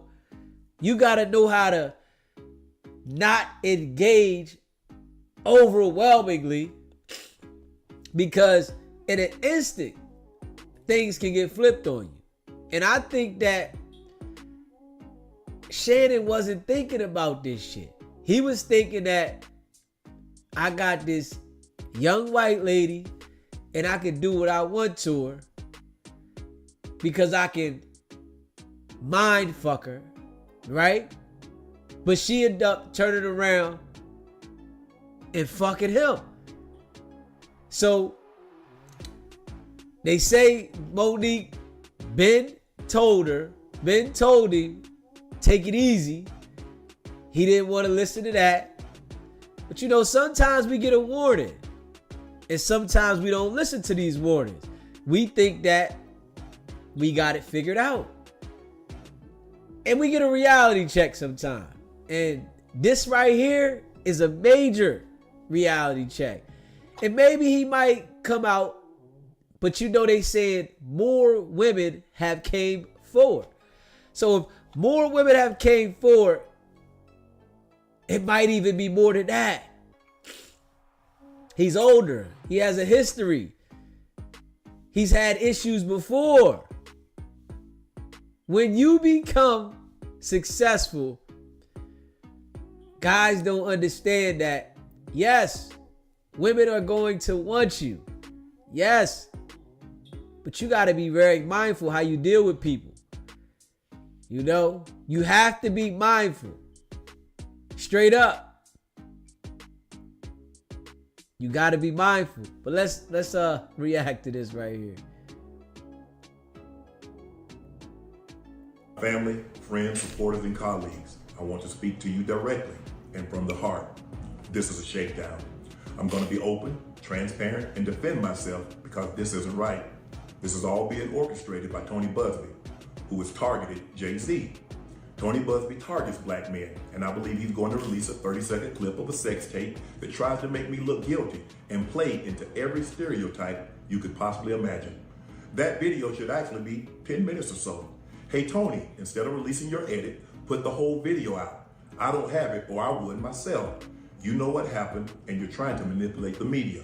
The encounter in question took place during the day at her invitation, and now that appears to be a deliberate setup, coordinated by Gabby, also known as Carly on OnlyFans. Gabby and Tony Busby want $50 million. What they're getting is sued for defamation and trying to take me down. My career is all about real talk and honesty. I know my family and fans know exactly what this is about.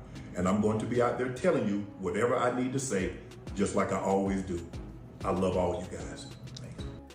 Honestly, right? I don't understand why these dudes don't understand to shut the fuck up when they have a case. It's like, in today's world, a lot of these dudes want to talk. When you have a case, you need to fight your case in court. You explaining to the people only makes people judge you the way they want to judge you. It doesn't justify, you know, people gonna look at things the way they want to look at them regardless. But you explaining this shit, most of the time it make people look at you like you guilty. If we being real. And Shannon got a fight on his hand because they got the audio of him saying what he said. Big black man chokes white woman. Like, hold up. And we all know, honestly, there's some women that like role playing, right? But in today's world, we all know everything is recorded, monitored. So when you're playing, you can't really go that far. And they said that he tried to get her to sign an NDA. But I guess when he first started fucking with her, she wasn't with it. And he still wanted to deal with her. Like, I think they gonna tear his ass a new asshole. And we see that it's a lot of these dudes that get targeted. Yes, they do. But they still ain't learning. I don't understand how they not learning from these situations. Because you got all the money, you gotta be very careful. You gotta be mindful. You are a target for anybody that wants to get at you. Can we do the Shannon Sharp thing? I don't real give quick? a damn about Shannon Sharp. That's just so much garbage. That's part of this thing. The legal perspective. Well, legal perspective, I'll give it to you. Shannon Sharp is part of this nefarious part of the dark side of legal practice when it becomes profitable to file bogus actions against prominent people to coerce a settlement. And I'll just leave it at that. I do agree with that, though. I do agree with that. When you got that bag, you are a target. You don't get to do the same shit that everybody else do. You don't get to play the way everybody else get to play. Because it ain't no love there. It's no love. You are looked at as money. People still think that, you know, they got control because they got the money. Soon as you do something out of pocket, they flip on you. That's your ass. Now you got to try to fight that in court. You got lawyer fees.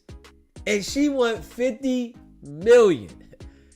I'm trying to figure out what the fuck did he do that would cost 50. But they say that, you know, when he put that audio out there of him, I guess, having sex with somebody, it was somebody other than her. So maybe she got upset about the shit. And, you know, I guess he was supposed to be dealing with her more than he was. He'd have cheated on her. But this type of situation, I'm kind of expecting it when these dudes do this to themselves now. When you rich and you paid, you can't operate like everybody else, man. And they still be thinking that they can just run around and play with these women and talk, you know, off the wall. And I think, you know, they gonna make Shannon learn the hard way on this one. Because as we have heard from some of the stuff that the defense is bringing out, she only was getting what she was begging for. Now she's complaining about it, trying to act like there's a cash cow she can milk a little bit more for whatever she can get out of it. And the law crew involved is the same suspect crew that has been involved in other stuff, allegedly. So it's part of the game, and it's the unsavory part of the game that makes the practice of law look ugly.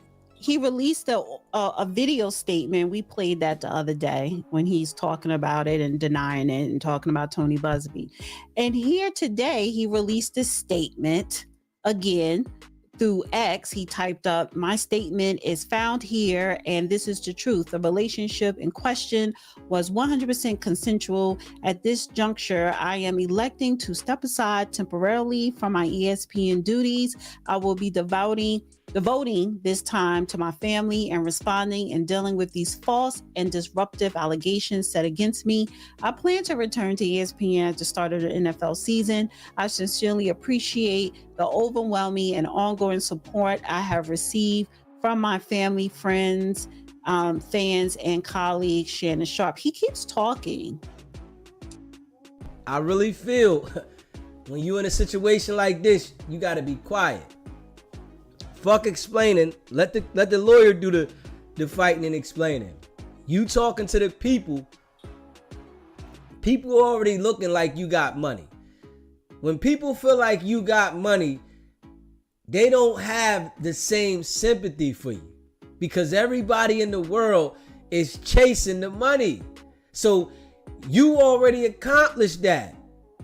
Honestly, people look at you like you guilty soon as you get in a problem. And we all know it's innocent until proven guilty. But under these circumstances, these guys keep putting themselves in a situation. They looking for young women to deal with, but at the same time, they want to have control with it. I think, that aggressive type of behavior, whereas though you controlling the young joints, they get out of hand sometimes. They get out of hand sometimes, and you got to know, this is why, honestly, I'm glad I'm this type of way with people, right? I instantly distance myself whenever I feel friction. Because sometimes you get passionate and overwhelmed and you get involved too much. And as we heard on the call, I think it was him talking slick, but at the same time, he was being a little like extra with her because maybe she liked that. She might have been one of those type of bras that like to talk, like him to talk slick to her. But at the same time, she wanted to be a little bit aggressive. But she could have caught him off guard with this recording, and it wasn't that way. But she looking at the paper because she was in her feelings about him dealing with other bras. I think that's not wise, but he's done it so far, so time to stop it and let's see what happens with a jury. Meanwhile, did you hear the audio? Yeah, we listened to it. The audio phone call? No, I read the text messages. Now there's audio. Okay, well, yeah, I don't care. It's the media side of the whole practice of law. And as anything that is set up with rules, it is also subject to abuse. So let me just say that. And frankly, other than the abuse aspect, I don't really give a damn because it's entertainment factor more than anything else. And it's a stand-in for the soap operas that we who did those judge shows 20-some, 25 years ago, 30 years ago, banished into obscurity. They were she want to bankrupt me. And is it worth it though? Is it worth it? This what people got to start thinking about. Is it worth it? You chase to get your shit in line for your dream only to get your name tarnished. Filthy. Soap operas are one of the nastiest, most corrupt things that America has done to itself. But anyway, I'll leave it at that. Well, what, Gabby? Well, you're coming to LA tomorrow? Yes.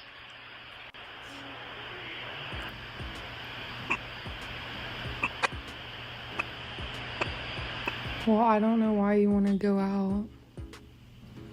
Don't worry about it, Gabby.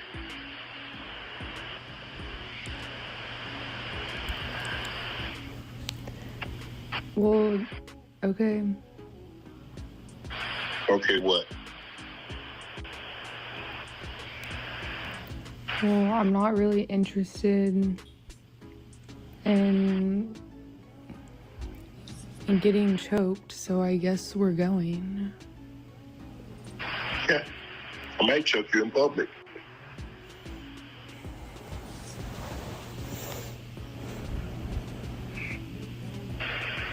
Big black guy chokes small white woman.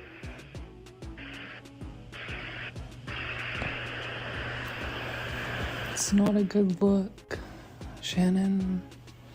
Not a good look that you did with the shit you did to me.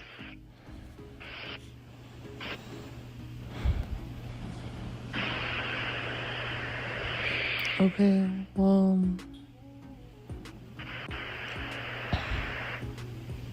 Well, what? So, yeah, she definitely set him up. You know, we can definitely see that.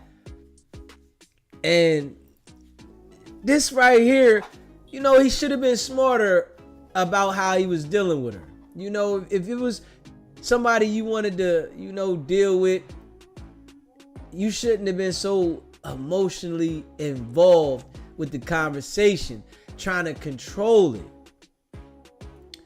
And I really think that's where, you know, these dudes with the paper go wrong. Don't try to have no control over no woman you deal with, because when it go left, she's gonna use that against you. If you want to hang out with her, do whatever y'all do, but stop trying to have the control. When you act like you want control over a woman, you start believing you got the control. And he felt like he had control, and when she didn't do what he wanted her to do, he tried to use that reverse psychology. And you can't play with certain situations when you are a public figure. Straight up. And I'm sure, you know, when they first met, it was all good. And when he was doing whatever he was doing with her, it was all good. But the thing about life, when people fall apart, there's always a hell of a crash. That's the thing. When you fall apart with people, period, there's always a hell of a crash. She could be totally lying on this man, but nobody's giving a fuck because she put this audio out there of what he said. Okay, this is what I'm saying. If you have this allegation and she's 20 years old, he's 56, and he offered her $10 million a month ago to make this go away, she comes back suing him publicly for $50 million. And apparently he still has a job because he's saying he's choosing to step away. Maybe he put in his contract, he didn't have that, what do you call that, moral clause in his contract? They usually do. That's kind of standard to protect the studios. So why? So okay. So maybe he know they probably was going to fire him, but it's all public relations. So that's what it is. It's devolved into a circus, and it becomes a principal entertainment in and of itself. So with the audio, with those text messages, with him admitting that it was true that he offered her $10 million, you think she's going to win this case? No. Really? How so?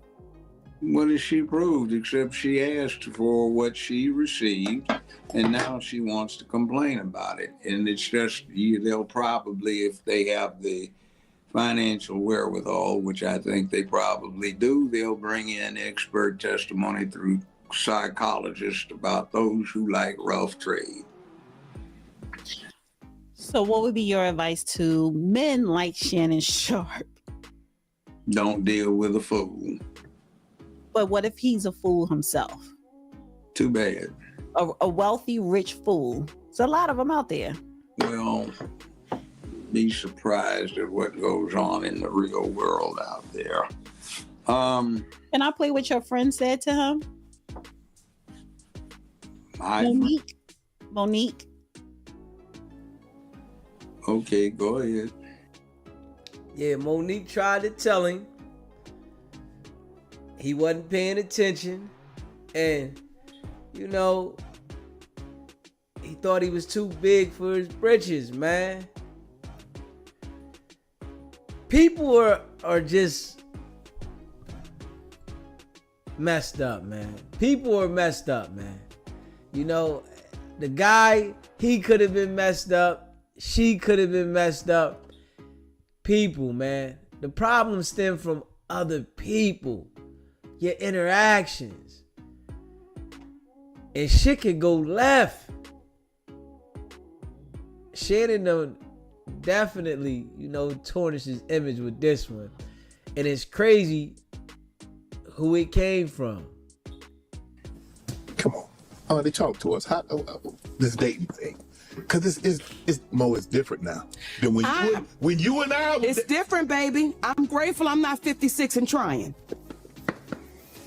Are you trying to say that? What you trying to say? Mo? I'm looking right at you. I ain't backing down. You better take your old ass and get somebody to love you. Damn, Mo. Now I'm looking right at y'all. Let me tell y'all what Shannon needs. Let me tell you what my baby needs. He need him an old fat gal who can bake good cakes, make some smothered turkey wings, who gonna rub his feet at the nighttime, okay, and gonna have a sip of his cognac to make him feel better about himself when he come home at night. That's what Shannon needs. You don't need no 26-year-old girl. You don't need no 36-year-old girl.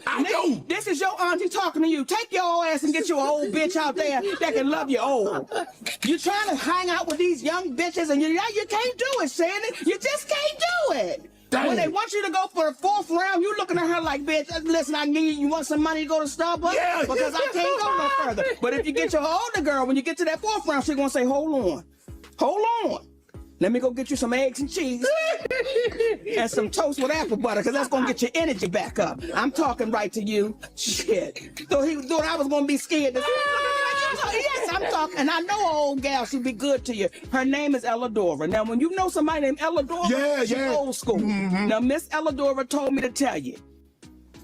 She said, I think he like red velvet. Oh, I do. I say, Miss Elladora, if he do like that, she said, you let him know I got something for him. Yeah, I like and she don't have no teeth. Come on, pick your glass up and clack for me. Come on now. These young gals will bite you. Okay? Stop. That was the end. Monique and her husband are friends of mine, so yeah, but it was a joke. I know. Like I said, the whole thing provides an entertainment opportunity. Well, she actually said this to him a year ago when he interviewed her over a year ago. And so now people on X is bringing it up because she spotted it out with him a year ago. I'm glad I'm not 56 and trying and out here in this dating world. And then look at him a year later getting sued $50 million by a 20-year-old OnlyFans prostitute, allegedly. I could say something. Allegedly prostitute. Damn. Is it worth it though? Is it worth it? Man, shit. Man. It's like these dudes is not learning. They ain't even thinking. They sitting there stuck trying to live in a young man's mind in an old man's body.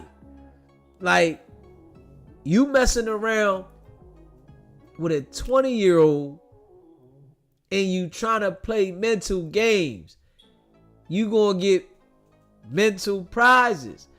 And I bet he wish he never fucked around with her. About it, but your typical 20-year-old hadn't even learned about sex, let alone how to do it. Women start learning how to get into it where it becomes art somewhere on the far side of 40. So true, honey, because it gets better. It does. Yeah. Yeah. These dudes ain't learning though, man. They ain't learning. Shannon too old for that shit, man. He done fucked around and fucked around. Yeah, he done fucked around and fucked around, man. That Sharp. Let's see here.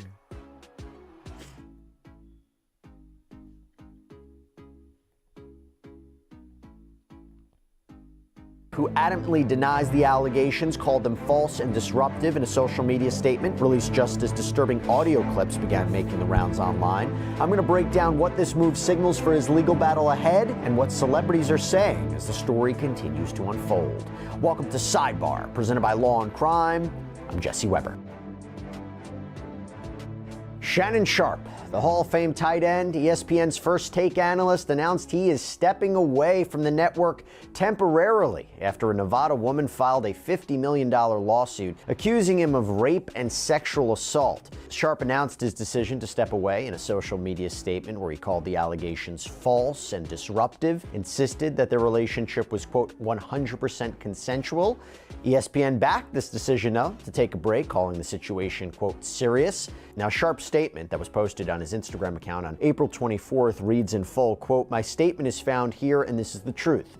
The relationship in question was 100% consensual. At this juncture, I am electing to step aside temporarily from my ESPN duties. I will be devoting this time to my family and responding and dealing with false and disruptive allegations against me. I plan to return to ESPN at the start of the NFL preseason. I sincerely appreciate the overwhelming and ongoing support I have received from my family, friends, and colleagues. And following Sharp's departure, as I mentioned, ESPN released its own statement supporting that decision. A spokesperson for the sports conglomerate wrote, this is a serious situation, and we agree with Shannon's decision to step away. Now, this move comes on the very same day that the NFL draft kicked off and in the midst of the highly anticipated return of the 2025 preseason. But the controversy has already cast a shadow over his career and, by the way, a rumored reported $100 million podcast deal, which we're going to talk about as well. Amidst all these claims, there have been some high-profile names who have come out to express their thoughts on the allegations, and we're going to get into what was said and who said what, because some of these responses may even surprise you. This shit be crazy, though. Nigga work hard to get all the way there, and you lose sight of where you got to and allow yourself to make a decision like this after seeing so many people go through this kind of shit. You allow yourself to go through the same thing. And for what? For a sexual relationship? It's like sex ain't that serious, man. Come on, man. And I guarantee you now, after this happened, he don't even got a sex drive. Sex drive gone. The same shit that intrigued you, you don't want to do now once the shit got real. But in case you haven't been following this, you need a little refresher here. This is an incredibly tumultuous legal battle that Sharp is now wrapped up in. You have this woman, who we're choosing not to name, by the way, even though it appears Shannon Sharp and his legal team identified who she was. But you have this woman who's brought forth a lawsuit against the analyst alleging that she was in a relationship with him that began consensually back in 2023, but then turned very ugly. Hey, RM, you said Roy Rager. One of them guys. One of them guys on that shit, and you want to fuck around and fuck with them young girls and be aggressive. That shit right there, you know, that some of them Jones like that, and this they fetish, but shit, you got to think about your position, man. Fuck that shit. You got to think about your position, man. I guess he wanted to show the world that he wasn't sweet, because you know everybody was saying he was sweet, and you know that's why they said he put that audio out, and she felt some type of way. It wasn't her. Ugly. And that lawsuit that was filed on April 20th alleges that Sharp raped this woman twice in October of 2024 and once in January of 2025. Key claims include, and I want you to brace yourself here because these are very disturbing allegations, that Sharp raped her while she sobbed and ignored her pleas to stop, that he recorded her without her consent and shared videos with others, and that he even threatened her. There was an audio clip that was released by this woman's attorney, and if you've been watching a lot of Sidebar, you'll recognize the name, Tony Busby, capturing the voice of a woman whom attorneys identify as the woman suing Shannon Sharp, telling him not to manipulate her, where a man's voice, resembling Sharp's, can be heard saying, if you say that word one more time, I'm gonna bleep and choke the bleep out of you when I see you. And the woman, allegedly the plaintiff in this case, then can be heard saying she doesn't want that, while the voice resembling Sharp responds, yes you do, I don't think you have a choice in the matter. And this is all important because Sharp's team is not only denying the allegations, but they're firing back, calling this whole... Like, that aggression shit, man, you gotta know when to chill. If that's your style, you gotta know when to chill, man. Cause damn, it seemed like he might have went too far because he was used to going forward with her, and it was that time she wasn't playing. And you don't know, I guess, if you like that when she not playing and when she not serious. I don't know. Cause them dudes like that, and then you doing it to a young girl, she might be going with it 1 minute and then really not with it, but going with it because you were you and you got the bag. But the shit right here seemed like she played him though. Whole thing a shakedown, arguing that anything that did happen was entirely consensual. In fact, here's part of Sharp's response that he posted to his Instagram page with a pretty serious promise to fight back in court. This is a shakedown. That video should actually be 10 minutes or so. Hey, Tony, instead of releasing your edit, put the whole video out. I don't have it, or I would myself. You know what happened, and you're trying to manipulate the media. The encounter in question took place during the day at her invitation, and now that appears to be a deliberate setup. What they're getting is sued for defamation and trying to take me down. My career is all about real talk and honesty. I know my family and fans know exactly what this is about. And I'm going to be out there telling you whatever I need to say, just like I always do. I love all you guys. And we know that this was coupled with Shannon Sharp's team releasing text messages from this woman, or appearing to come from this woman. We did a sidebar episode on that as well. But what has even been suggested is that Tony Busby was going to release a portion of a sex tape, and Shannon Sharp encouraged, release the whole thing, release the full tape. Hey. But the only thing right here with this Busby guy, he did that bullshit with Jay-Z. And I never believed that Jay-Z did what that girl said. I never even believed anything that girl said with Jay-Z. She told about her dad drove her 5 hours. Then she, he came back and got her and she waited outside. So I never believed anything with the Busby guy. So that there would put a bad taste in my mouth, even with about this situation. Because she went and got Busby. You went and got him when his name is ran through the mud now. You doing this because you got the name for doing it. And you do shit the fucked up way to get the check. So I don't trust Busby at all. Hey, just want to give a shout out to more. Click about this. Jeremy, thanks so much for taking the time. Let's start off with his decision to step away from ESPN. From a law perspective, a media law perspective, him stepping away temporarily, is that a wise decision both for him and the network? And how could it be that he actually returns?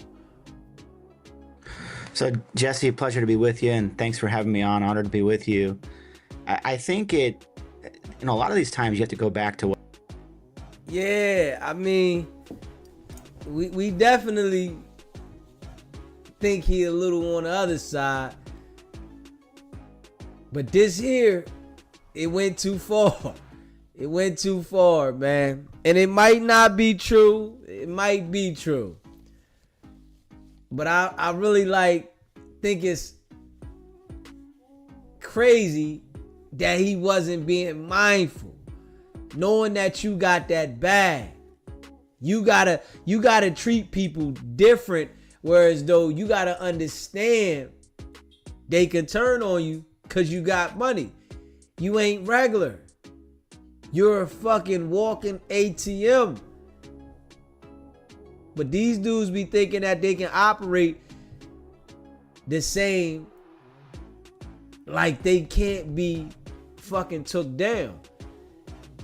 And I think this shit here gonna fuck up his image a lot more. because they got more women coming out with this shit. You know, when more women start coming out, it's trouble. Everybody looking for the bag. And they could be lying, but it has started a domino effect, whereas though I think it's trouble. What the contract says between the talent and the studio or the network. And, you know, I don't know if there was a morals clause or some sort of brand reputation clause that they might be looking at or dealing with. So that's something to keep in mind. But I think in terms of him stepping away, I always like to compare.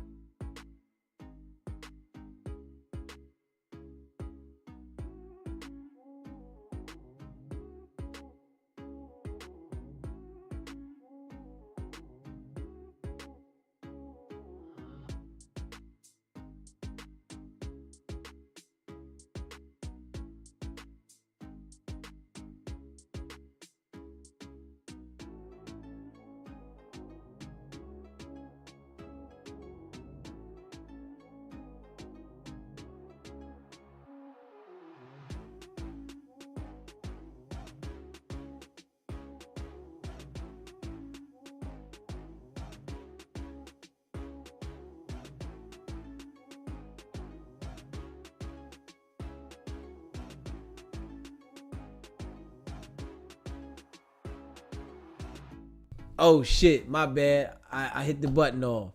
Yeah, I think when you start, you know, becoming a social media influencer, you gotta say F going to the club, F running around with them people, trying to chase different women. You gotta change the whole pitch. Cause if you think that people ain't looking at you for your money, you gotta be crazy. You are the money. Ain't no more love. Love is over. Compare these situations to how past actors have sort of done with this. You know, look at the Trevor Bauer situation, the allegations that came out against him. And I think the best thing to do for Shannon was to step away. I think this is a time for him and his team to reflect. I think it's unfortunate that it had to happen on an NFL draft day. That happens to be one of the, you know, one of the major subjects that he talks about on ESPN. So I definitely think he has the ability to come back, but I think one of the problems with stepping away voluntarily, as opposed to being sort of forced out, is that it does, in some sense, jeopardize the contract negotiations. I think it sort of puts a halt on a lot of things that he could be doing. But I think that also sort of highlights the seriousness of the allegations. Do you think it also matters that this is a Disney-owned property? What, they own 80% of it? Do you think that matters? I think so. I think, you know, Disney is still recognized as a family brand. Even though I don't know if the average, you know, sort of person would connect Disney with ESPN. I mean, business folks, of course. I don't think the average sort of child or maybe parent would recognize that. But that being said, it does matter. Disney is still sort of known as a family company, and this is one of their products. I think another thing to think about is... Man, I think everybody about to start dissing themselves. It's the name of the game. Straight up. When you get in the hot seat, don't nobody want to be next to you. Because they don't want to mess up shit for themselves being associated with you. And we know endorsements is going to be dropping in. It's like, it's the same domino effect every single time with these dudes. Man. When you deliver it on TV like this, you got to just stay in that line of work. You can't be out there trying to live that life. You don't have the same ability no more. But they still think that they got the ability to play. They chasing this, chasing that. And the shit turn out the same way every single time. Especially if you the type of person whereas though you going over top of all these people. You see, Shannon Sharp was starting to get up there and starting to rise over Vlad, Adam. And if this kind of shit was put on Adam, they'll brush it to the side. But with him right here, he's starting to reach that. They hold it on his ass. It ain't no just allegation go away. It's pressure. You know, there was talk for quite some time about spinning off ESPN, and this might sort of engage those discussions again as well. Well, here's the thing. Again, if he had consensual sex with her, kinky, whatever, it's not against the law. It's totally fine. But for someone to have a career as a public face of, a sports company like this, right? And you look at the audio tape that was released, or text messages, or whatever might else be released during the course of this, how could ESPN take him back? I mean, in the sense that, yes, he's a grown adult to arguably consensual people. Let's just assume that for a moment, right? And nobody's saying that the audio tape, we're not 100% sure it's him. It seems like it's him. How would the company be able to take him back knowing all that stuff's out there? Right. It's a great question, because you look at the Trevor Bauer situation that occurred, and even though he was proved, through different court iterations, through administrative hearings, to have had consensual sex and had not sort of done anything wrong, I think ultimately his actions on the field and sort of his combative nature, right or wrong, was sort of what did not allow him to come back to play baseball, right? And with Shannon Sharpe, I mean, this may be one of those things where if you were to watch his pod and some of the guests he has on, I think it's some of his best work in terms of him being sort of entertaining and funny. And it may just be that he sticks with the podcast. And the podcast would, by the way, pay him more than what he's getting with ESPN. So to your point, maybe it is that he doesn't come back to ESPN and he focuses on the podcast. And well, do you think the timing of this is interesting with the reported $100 million podcast deal? I do. And there may be something to that as to sort of where the money's coming from. I would also say, too, that it's not surprising, because anytime in litigation, you're always looking for the deep pockets. And I'm not a litigator, but that tends to be the case. Interesting. Okay, so now I want to talk a little bit more about the public figures who have begun weighing in on this. And the responses range from staunch defenses to what appears to be cautious skepticism, maybe. I think that's a fair way to articulate it. So I'm going to start with a big one, okay? This is Stephen A. Smith. This is Shannon Sharpe's First Take co-host in a 20-minute video that was titled My Thoughts on the Shannon Sharpe Situation, that was posted to his YouTube channel on April 22nd. Smith appeared, what I would say, conflicted on the allegations against someone that he referred to as a close friend, appearing to express discomfort with Sharpe's legal team releasing explicit text messages along with the accuser's name. Going on the offensive to defend himself, I completely understand where Shannon Sharpe is coming from. On the other hand, when his legal team issued out the press release on X yesterday, and they spoke about, they mentioned her name, and they revealed some of those explicit text messages, that was uncomfortable. And he even said he's not sure that's gonna work. I definitely feel Shannon Sharpe got too comfortable, man. I definitely feel that people think they got it all figured out once you find that financial stability and it's at a high level. It's like, I don't think it's that wise to play that way, because everybody looking for what they can get out of you. But in the end, he hoped for Shannon Sharpe's innocence. It's a sad situation.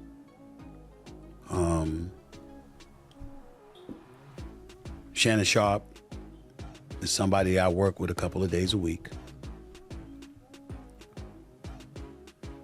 Shannon Sharpe is somebody that I brought to ESPN. We've grown close as friends.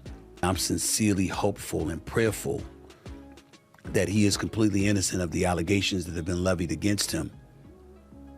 I can't sit here and speak to his innocence or guilt.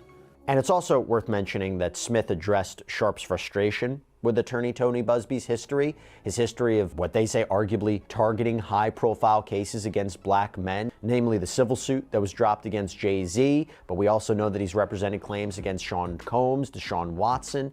So, Jeremy, back to you. When you listen to that, could Stephen A. Smith's arguable discomfort over Sharp's legal team releasing explicit texts and naming the accuser, your thoughts on that tactic, and could that have legal implications for ESPN or Shannon Sharp? So it's such an interesting point and question. I guess two things. The first is I sort of look back at, if you may recall, the audio that was released by Shannon Sharp, and it was sort of like a sex tape audio. And that occurred with, I would say, year. I don't know how that was released or why that was released, but that was something that came out and was talked about. And so, again, that's an interesting little caveat in the background where people's minds are already thinking about this. And then these allegations come out. So that's not going to help him in that regard. I think with Stephen A. Smith's response, it's calculated.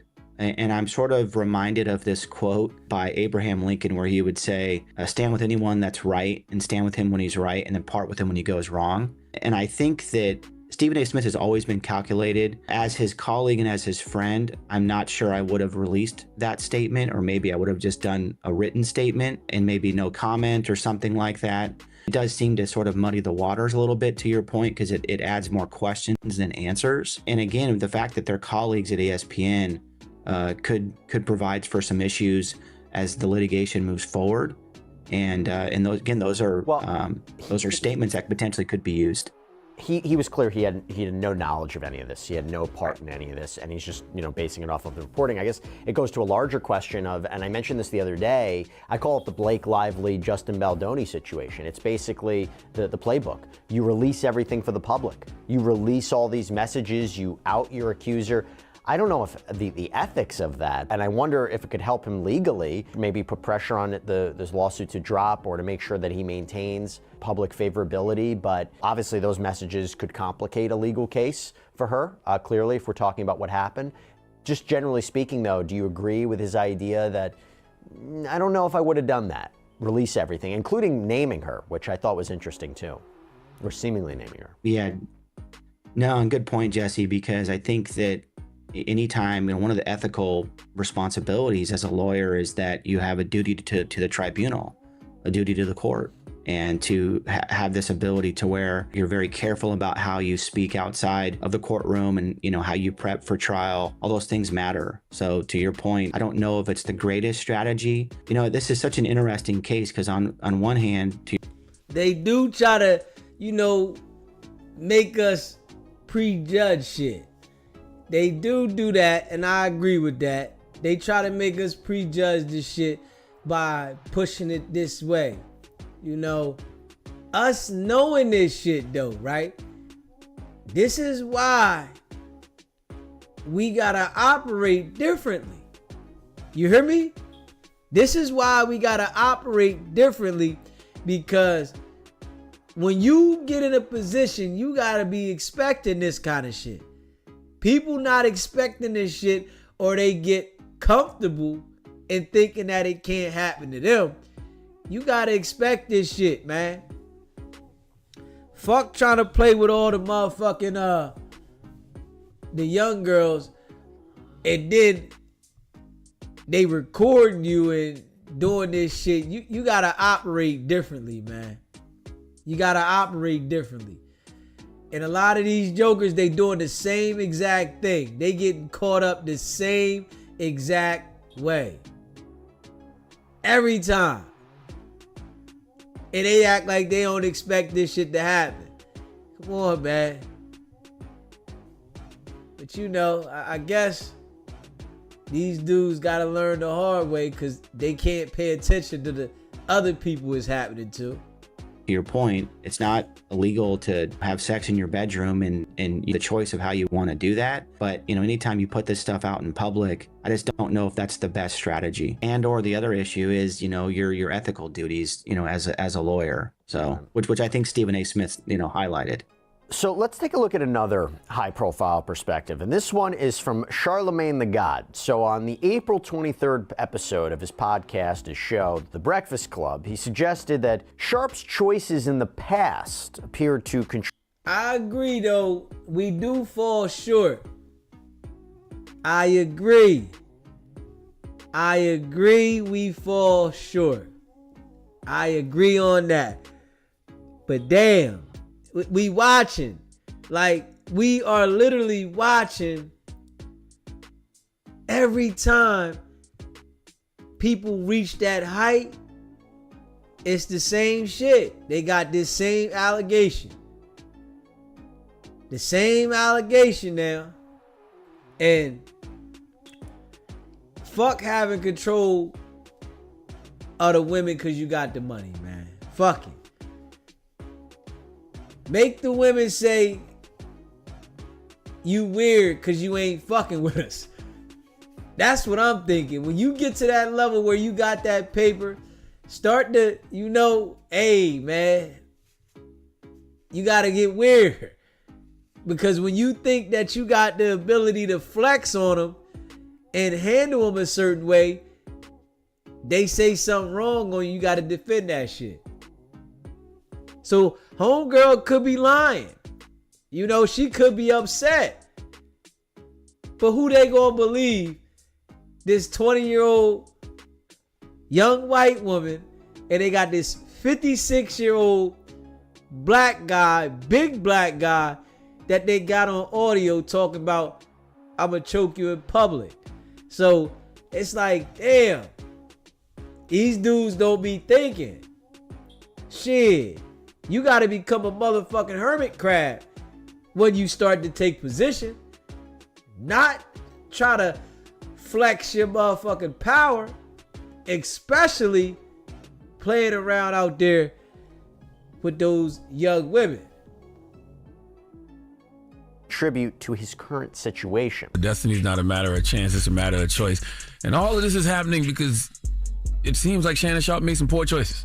And being 54 at the time, hollering at a 19-year-old, is a very poor choice. Mm-hmm. Okay. It is what it is. Yeah. Yes, it's a shakedown, but people can't shake you down unless you give them something to shake. Now, Charlemagne. Now, I agree with that. It's a shakedown. But damn, be mindful. You gotta listen. The more money you get, the more you gotta be cautious. It ain't just a happy-go-lucky life from here on out because you got money. It's the more you gotta be cautious. You gotta protect yourself because you are a target. You are a target to every woman you come across. And it's the same thing for women. You dealing with people that's on a lower frequency than you. Like, what you expect? Then you leave them alone and you running on about your life. It's the same thing when it comes to women taking advantage of the child support. When you leave and you run off and you got money and you living your life, what happens? The first thing they do, I want money. It's the same thing. People take advantage of any situation that they can. And guys is not paying attention to this shit, but it's the same, it's recycled shit. And in that clip is referring to the age gap that's present between Sharp, who's 56, and the plaintiff, who's now 20 years old. Okay, now Jeremy, is Charlemagne suggesting that Sharp's choices contributed to this situation, specifically the large age gap? Does that have any legal relevance in this case? I mean, he says it's a shakedown, but can't be a shakedown unless you give them something to shake. Right. I don't think so. I mean, this is sort of the age-old thing. I mean, there's sort of been many examples of sort of older men dating younger women, and there seems to be a mutual attraction there, consistent across relationships. But I will say this, and this is where I think the legal issue may go, is sometimes the power imbalances in relationships. And so that may become a concern as this case moves forward, is this sort of issue of him being older, more powerful, having more money. But I also think, to Charlamagne the God's point, it's also this issue of how much information Shannon Sharpe does put out in terms of about his relationships when he does interviews. Obviously, the past audio tape that came out. These things are not going to help his case. And, and I happen to like Shannon Sharpe. I think, he's a great analyst, and I appreciate the super chat, LJ. wish him all the best. And, I hope that these allegations are not true. I just wonder if it'll affect the jury, right? Just the perception of that. Could that turn them against him? Agreed. Okay, I want to take a look at something else. Now, this one is from the rapper Boosie Badazz. And he took to X on April 22nd with a series of inflammatory tweets regarding the allegations. In one post he wrote, "She heard he was about to get that $100 million. This is in reference to that rumored podcast deal that we mentioned earlier. I'm sick of these bleeps. They be knowing they can probably get a couple million to make it go away." So Jeremy, got a point here? I mean, could public suggestion that the accuser is targeting Shannon Sharpe for... Now that's definitely a possibility. She know he getting that bag. She already had the recording in the tucky. And she coming at this situation on money time. So you gotta understand to expect this. Expect this. I don't understand how they not expecting for these women not to handle them like that, knowing that they're in a position of power. Women get emotional when you move on. So if you move on and you got millions and she don't, you don't know how she might react. Financial gain, could that be a key point here? I mean, the timing of this lawsuit is quite interesting. So great question. And I think to your point earlier about like juries may affect a jury in terms of how they view something or whatnot. But that being said, they're going to be instructed by the judge as to what facts they can look at. I think what really matters on the legal side is what do the facts say? And if there's enough facts there to show that the element of the claim has been proved, then ultimately that's sort of where it would land. So I think from a sort of media standpoint, it matters. Public sort of relations, it matters in terms of the timing of this. Clearly does not look good for the alleged victim. But that being said, I don't think it's going to matter much in terms of the legal aspect of it. Well, let me ask you this. In terms of public sentiment, again, going back to Baldoni and Lively, a lot of people have opinions about that case. I'm curious what people's opinions will be of this. Let's say, for example, if you see a large segment of the population, large amount of celebrities just side with Shannon Sharpe on this, could that influence the decision to move forward with the lawsuit? I'm curious about what the public response and the response in the industry, how that might affect the progression. Yeah, I thought he met her at the gym, though. Yeah, I thought he met her at the gym, working out. And I guess he, found out she was on OnlyFans then. You got to be mindful how you meet women when you got that bag. You got to be mindful when you are a public figure how you handle people. Cause damn, this shit right here, that coochie, was it worth it? Like, was it really, really worth what you going through? Hell no, man. Hell no. But experience is the best teacher. Maybe this is one of those wake-up calls. Hopefully it ain't one of those situations that spiral all the way into something real serious where he's dealing with a criminal case. Because they could go criminal. The way she said he took it. She said no, he kept going. So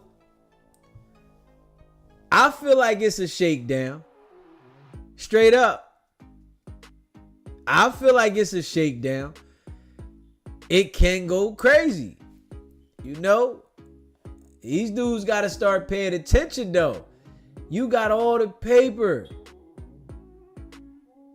Man, shit. It's like you got to have the camera rolling every second. And you got to make sure you watch what you say. You got to be protecting yourself. Because if you ain't protecting yourself, you leave the back door wide open to get straight double crossed. Of a lawsuit. Absolutely. So two points on that, or 1 point, but sort of two divisions. The first is, prior to going to trial, this could absolutely have an effect, because the alleged victim could be looking at this with her counsel and saying, wow, the public opinion is against us. This is a lot of pressure to deal with. Let's settle this case and move on, which is probably what all parties will end up doing. I don't think they want this to go to trial or to have any more facts or anything else out there, right? This is definitely, crisis management from that standpoint. However, the split would be, once it goes to trial, it's really just about the facts of the case. And the fact that Shannon Sharpe may or may not be looking at a $100 million podcast deal is not going to have an effect on whether or not the things that are being alleged were committed. Definitely could have been a setup from the door, right? But, Shannon thought he was running his game, and he probably thought he bagged her, and,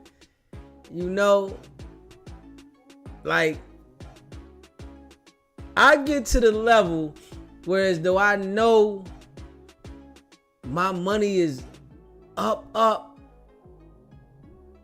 I would be thinking different. That's just me. And I'm watching all these people. Like, I'm a loner anyway.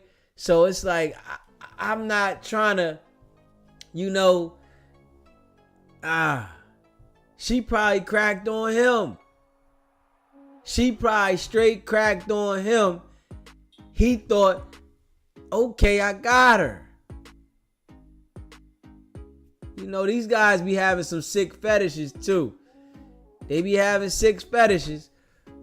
She probably liked to get choked because it's something that he wanted to do. And, the control. People got that money, they want to control. You got to know how to be aware of what you're dealing with. And obviously he didn't know what he was dealing with, because she definitely put the double cross on him. She probably let him do all that sick shit to her at one point, and when she got upset, hey, this how I'ma handle you. And don't give a fuck. That be the crazy thing about dealing with people, right? It be a person you done jumped on 1,000 times, you done went crazy on them, and then when they don't care about you, the way that they'll destroy you is unmatched. Well, in that same vein, we heard from psychologist and social commentator Dr. Umar Johnson came out in defense of Shannon Sharpe, voicing his support for the podcaster, the analyst, and this was during an Instagram live stream. I'm standing with Uncle Shannon because I don't like when black men get taken down. Uncle Shannon Sharpe is my brother. I'm standing with Uncle Shannon Sharpe until the facts prove otherwise. And he also said he believes this whole thing is a scam. Now, Jeremy, does Dr. Johnson publicly calling the case a scam raise any red flags for you? No, I think this is something that you see on with every ethnicity, with every color. Nah, we ain't going for that.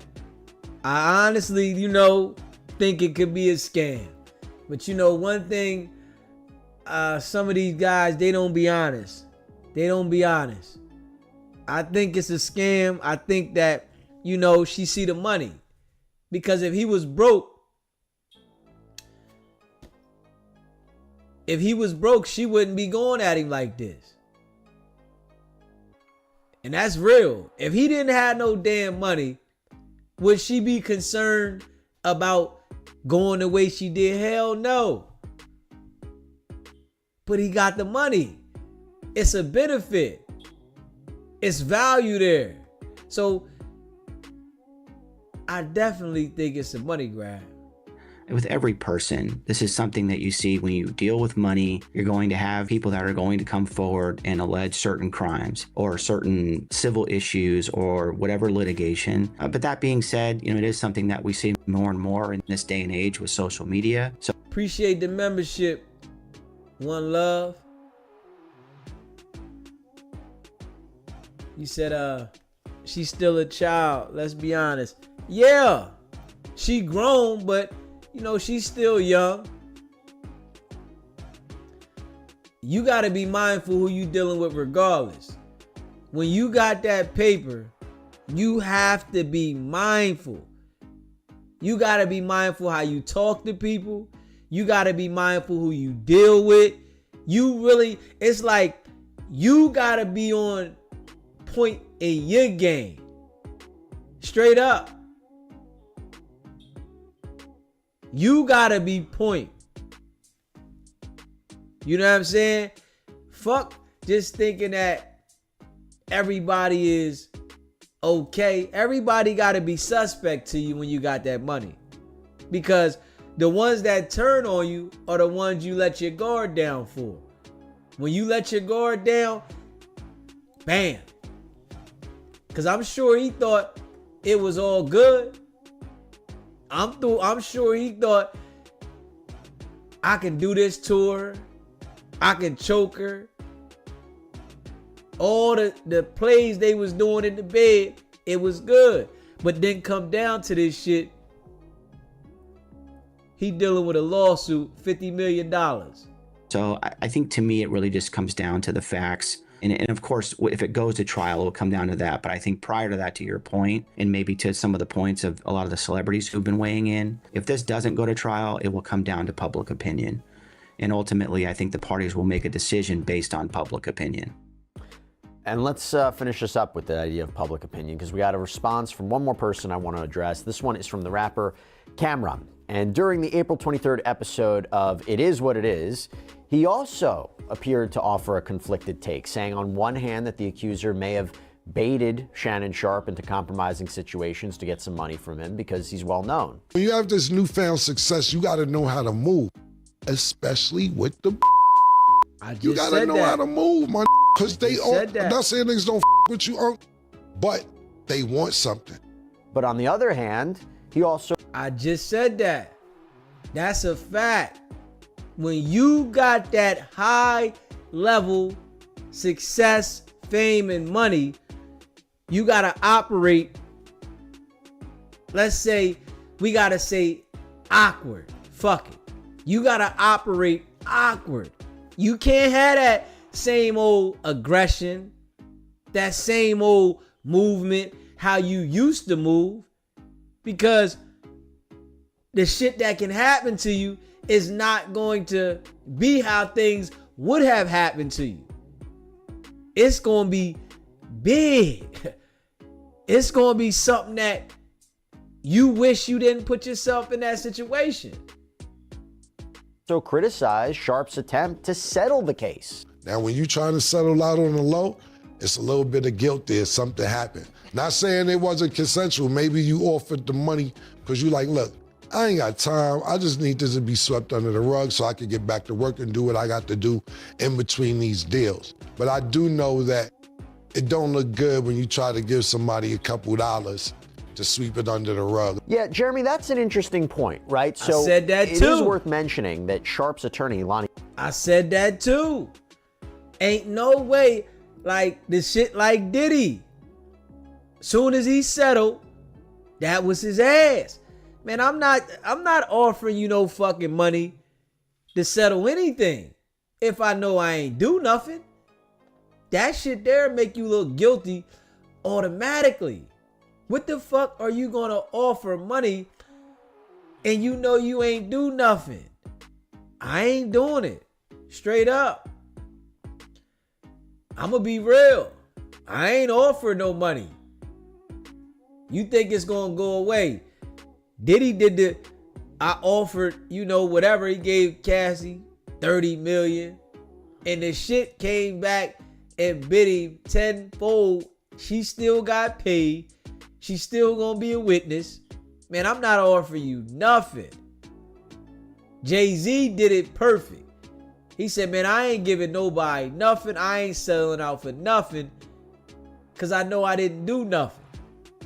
But once you start going to that shit saying you gonna settle, you ready to, come to the table, you admit guilt. So that there is gonna be used against you. She said, fuck it, I don't want the 10 million. I want 50. So don't you think they're gonna say, well, he tried to settle out. You was willing to settle. Man, it just looked bad, man. You got to make wise decisions and you got to move smarter.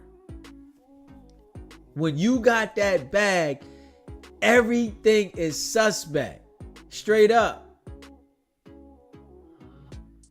RW says she knows the value of her body financially. She going in 50 million, turn down a $10 million settlement and say, I want 50. Man, that shit wasn't that worth it, man. Shannon Sharp all hung up over that broad. Like, man, once she started talking slick, he wasn't supposed to answer the phone. See, a lot of these dudes don't know how to let go, though. I'm gonna be real. It's better for you to ignore somebody than to yell at them and get your point across. Fuck it. That's how I feel. Davis had previously reported and came out that his client offered this woman $10 million to settle privately, and it was the rejection of that offer that led to this filing. And I'm not surprised by that, because how quickly they had all of those text messages ready to publish made it seem they knew this was coming. Does he have a point, Cameron, that like if you settle this, if you were about to settle this, it makes it look like you're guilty of something? Or maybe I should say liable for something? Yeah, no, I don't think so. I think ultimately it's a crisis situation, right? The thing that you want is to put more information out in public and or to extend the matter longer than it has to be. I think this sort of highlights the power of non-disclosure agreements in relationships and why a lot of celebrities do them. It sort of highlights this point that ultimately these parties need to sort of put themselves in the best position possible. And I don't think anything to do with the negotiation would sort of harm that or harm anything towards trial. But I think it's just an issue of they don't want this to go on any longer. And they probably had, I imagine what happened, there was probably private conversations going on between Shannon Sharp and this woman. And then they could not come to an agreement, or they brought the lawyers in and then going all the way. Shit, I'm not offering a settlement for shit. You hear me? What? Shit. I'm not offering a settlement for shit. I'm not telling you I'm going to give you nothing. What? Said one thing about this shit is right and wrong is wrong. Which one of it? If the man was set up, that means it's wrong. Hey, listen, I feel like she running GAME. I ain't gonna lie. I feel like she running GAME. She found a straight sucker and got him with the paper. But at the same time, when you know you got that money, you gotta move strategic. These dudes is moving comfortable and you rich. Ain't nobody your friend when you got that kind of money. Nobody. People thinking that they close to this person, and I guarantee you, all the people that said they was his friends and shit like that, they gonna turn their back on him. Nigga, I don't want to be next to you right now. You see how it go. Ain't nobody fucking with Puffy. All the people that was with him, they was cool with him. When your ass get in that seat, see, people don't put that in their mind from the jump. This is how I think. I'm going to keep it a bean. You know, love is love. But I'm always thinking that if shit goes sour, poof, everybody gone. This is where my mental at. But these dudes don't be thinking about that shit. They think everybody their friend, and because they got the money, they got control. When that shit ain't true. The money only makes you a target. You ain't got control of shit. Now you over there sick, stomach fucked up. You fighting. Straight up. Ultimately, it was like, okay, we're going public with this. So it does not surprise me that, ultimately, I mean, people all the time now will take screenshots of texts and keep records of things. And we have the phones and all the technological capabilities to do that now. So I wouldn't put too much stock into that, other than to say the parties couldn't come to a deal and then they decided to go public. I think a lot of people think about a radically different situation, but I think a lot of people look at what happened with Sean Combs, right? He didn't settle that case with Cassandra Ventura. She ends up filing the lawsuit. Then they settle. Everything blew up. Okay, very different situation, very different. And by the way, Shannon Sharp's not facing any criminal charges. Okay, now there is one more update in this case I want to get into, and this is Shannon Sharp's team claims, of course, that all of this was consensual, that it was set up at the accuser's request. And we now have further claims being reported on this by TMZ, and this could maybe affect the case. So according to multiple sources who spoke to TMZ Sports on April 24th, Sharp and the woman, who is apparently an OnlyFans model, engaged in what they described as a strictly physical, consensual BDSM relationship. Those sources, all unnamed by the way, so take it with a grain of salt, claim that the two met about 100 times for sexual encounters in Los Angeles and Nevada, all of which allegedly involved role-playing, choking, bondage, a lot allegedly at her request. And the sources even provided text messages that are a little too vulgar to be repeated here. But of course, Tony Busby, who's representing this Jane Doe, fired back at these claims, calling all of this, including Sharp's defense, ridiculous. He said in a statement to TMZ Sports, "Someone should tell Mr. Sharp that when you're digging yourself a hole, it would be smart to stop digging. The filed complaint and audio speaks for itself." And Busby also pointed to a text message from January 2025 that read, "I don't care what our history is, no means no, Shannon." And this is purportedly from the alleged victim in this case. Oh, man. See, she set that one up. Because I'm sure she said no a couple times when she wanted him to keep going, man. They was role playing, man. But she made sure she had ammo. Sent him the text message. No means no. Yeah, he fucked around. He wasn't paying attention, man. Straight up. Busby continued his statement saying, as you can clearly see from the text released by Mr. Sharp's team, no means no, no matter what has occurred before. And that's the central issue here, right, Jeremy? You listen to these sources, you hear what Shannon Sharp has to say. It's complicated, right? Because they could have been in a completely consensual, kinky, role-playing BDSM relationship. But if at one point she says no and he continues, and there's at least one text message maybe suggesting that, does all of this not matter? Well, I mean, there's definitely some rules and policies and laws with regard to, bringing in sort of outside evidence or evidence going towards habit or consistent behavior. So in that sense, it does matter. But I think, Jesse, I would probably highlight the point that in terms of like a textbook response, right? I think the better pathway for Sharp would have been remove himself from the situation, don't become the center of the highlight for actions beyond what you do on the show. And so I think he was right in that, but the sort of idea that you're releasing more information and you're putting text out there and you're trying to make the alleged victim look bad, I just don't think that helps with public opinion. I think the better pathway would have just been to say, I deny all allegations, and we would be going through the legal process. As hard as it is to do that, I think unfortunately we live in this social media world where there's sort of this need for more and more information and wanting to defend yourself. So I understand the plight of the situation and I get it, but it's also maybe not the best approach to defending yourself.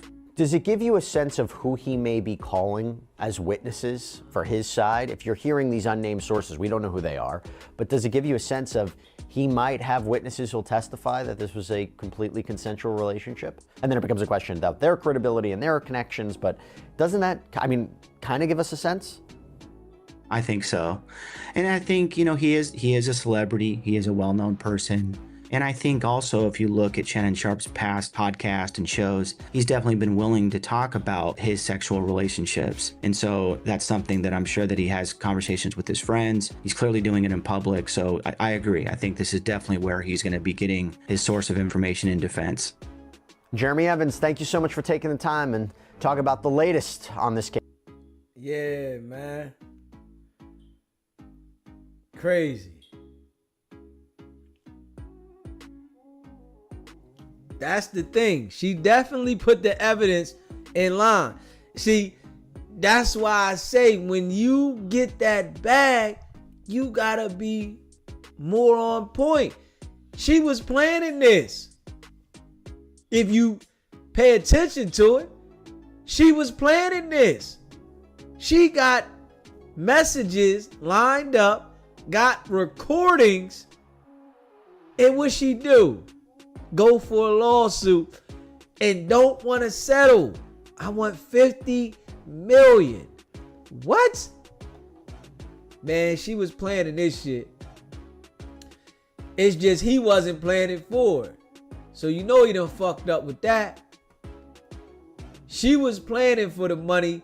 He wasn't planning that she was gonna go at him. Yeah, he done fucked up with that one. I ain't even gonna hold you. Yeah. Yeah, she was planning. He wasn't.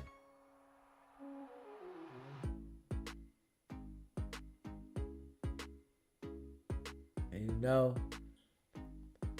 to my family, friends, supporters. Man, you gotta be mindful, man. You gotta be mindful. Yeah. But one of the charges. Man, watching these jokers, man, it's like the same shit. But everybody think because they get that paper, though, they got power. That's the crazy thing. Everybody think because they got money that they got power. They print the money. You really don't have no power because you got money. You got to become mindful, wiser, that you are a target for whatever the fuck's coming. And anything can come your way.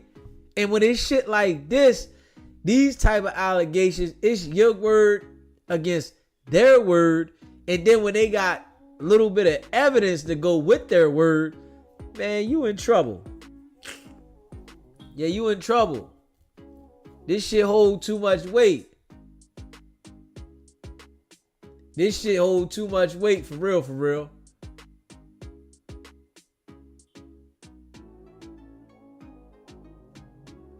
He said Shannon so-called made a mistake and leaked him in the bed, then come out with a Viagra commercial. But the thing is, right, she was hot about that. They said she was mad. You said, Deezy, you going easy on goofy old man. Hey, listen, I think it's a shakedown, though. I ain't gonna hold you. I ain't one of them people. I ain't one of them people that go with all that shit. I think it's a shakedown. I think she liked to get choked. She liked to get handled extra in the bed. But he was probably a little more aggressive at times she wasn't. And she using that shit against him. This is my opinion. I ain't one of them people that just go with the shit, you know, because they saying it. I ain't like that. Hell no. I'm looking at for what I see. You know. But I do say you gotta watch the people you deal with. Sell his soul. Yeah. He said, offense don't gotta wait for defense, old school. He said, RM, said he was a lick that got. ARM, that's where I'm at with it. I ain't gonna hold you.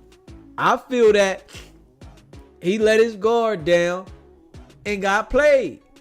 I feel that she liked to do all that kinky shit. She was into it, but I'm sure it was times where she wanted to be resistant, and she recorded that shit. Straight up. Selling soul, trying to show people he not. Yeah. And when he did that, that was with another broad, and I think that got her upset. I think she got upset behind that when he put that audio out there and then publicly talked about it, because, you know, she wanted to be the only one, and voila, look what happened. But I definitely don't, when people come out like that, you got to show me, you know, something more solid. You know what I'm saying? Like, I think she was with the cakey shit. She planned the motherfucker to take over, and that's what she did. Got him. And she got receipts. And if you listen to her on that phone call, that listening to her talk on that phone, but you know, I guess them type of dudes like those broads like that. I don't like that. You know what I'm saying? I don't like that. I don't like dippy joints. I don't like the, you know, I don't like that. I like a submissive joint, but I don't like that dippy shit. Whereas though you talking to me like I'm doing wrong to you, but you know, she like, well, I guess I don't want to get choked, and like, what the fuck? That shit would turn me left. That shit wouldn't excite me. I'm like, what the fuck? But you know, these jokers be weird. They get what the fuck they get, you know? Straight up. They get what the fuck they get. You see what I mean? He played with that game, and the game started playing with him. Yeah. That game right there played him. I bet he wish he didn't play with that one. Shit. And you know, them dudes, man, them dudes be crazy, man. You said we talked that Kiki shit wasn't good. That's why she put on the bullshit. Shit went left. Shit went left. He said she was probably plugging him. Hey, they said some fishy shit was going on with him. But he gotta learn the hard way, man. These dudes, I guess, they gotta learn the hard way. I'm watching them though. Shit, if I ever get to the level where as though, you know, we in the extra spotlight, shit, I listen to the ladies, you know, when they talking, but nigga, shit, I know people get upset. People get upset, and all that lovey-dovey nice shit go out the window. When people get upset, that shit go out the window. It's like they turn into your worst enemy. You like, hold up, what you mean? Why you acting like that to me? Damn. So be mindful, you hear me? Yeah, he said he just went too far with the concept. That's a possibility. Went all the way left and she wasn't with that. I'ma choke you in public. Hold up, man. God damn, dog. Take it easy. You know? Take it easy. She was playing that choking shit the week before, but she was telling you to fall back. You went too hard. That week before, you grabbed her too hard. That could have happened. The week before, he start squeezing the choke, right? Went left. She like, I don't like that shit. You went too hard. You just got out the gym that day. You start squeezing this motherfucker. Her eyes ready pop the fuck out her head, right? He's squeezing. She like, I ain't with this. You went too hard last time. So he went back at this shit. She like, man, I'm gonna record this nigga. I told this nigga he squeezed me too fucking hard.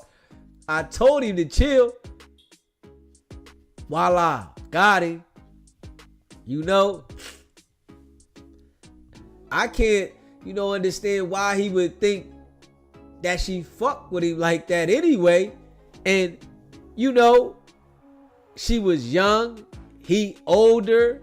Like, his mind wasn't intact. Straight up. He should have been on point. Like, hold up. Nah, this is just for fun. I gotta be on point. He got too emotionally involved. Like, if he wasn't so emotionally involved, he wouldn't have said all that.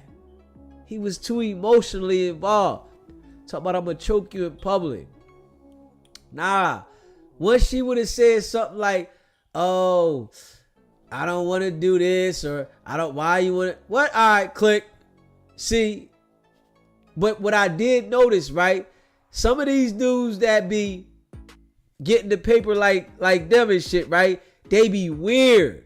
So they be weird, and they options of women are not as we would think it would be, because they be weird and they be attracted to weird people. So it's like, you fucking around and you put yourself in that situation. What the fuck can we say? Them steroids have them straight left field. They be enraged.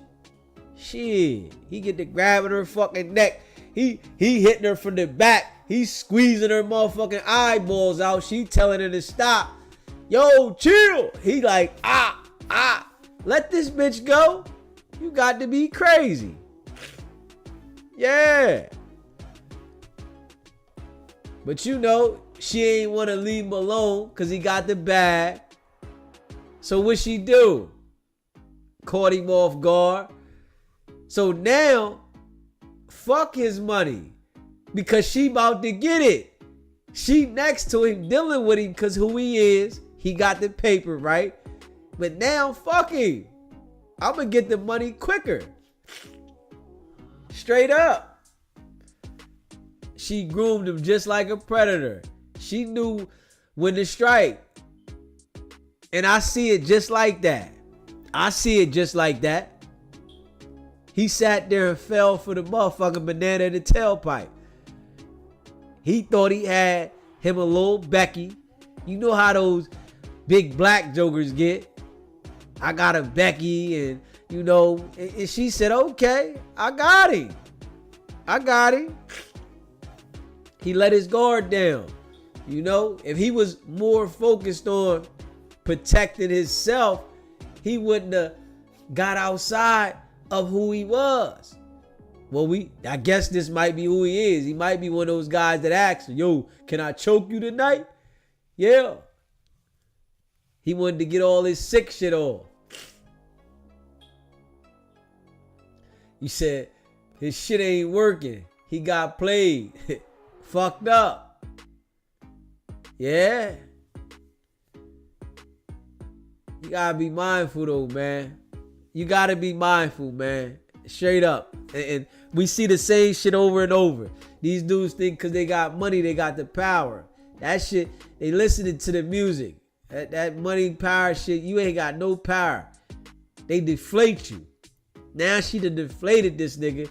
He done stepped down from ESPN. Straight up. Now he talking about I gotta take time with my family. Now nigga talk about my family. Yeah. Shit got real though. Shit got real.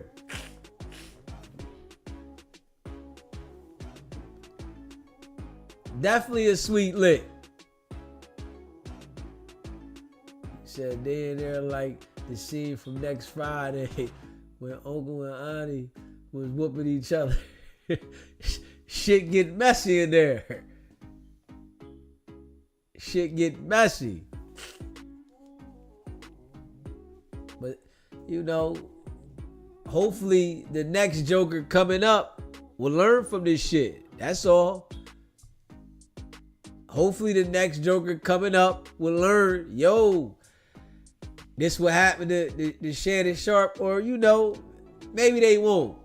But I see why people like Ice Cube, they like, man, I'm staying with my wife. Because you got so much paper, when you start trying to play, everybody you play with is thinking about your money. There is no real emotions involved. And you know, there's some people that'll say, I'ma love you regardless. Once you are successful financially and you at that level, that love shit don't exist. I'm gonna be real. Fuck all that. You didn't grow together. It don't exist. I'm gonna say, oh, I can. No, you can't. You looking at the financial stability. You didn't grow together with that person. Straight up. You met the person in position, so that's how you view the person. You're not thinking about, we gotta grow and build a family or build a foundation, because the foundation is already there. So these dudes be playing, and then you know what else they be doing, right? They be playing different women, right?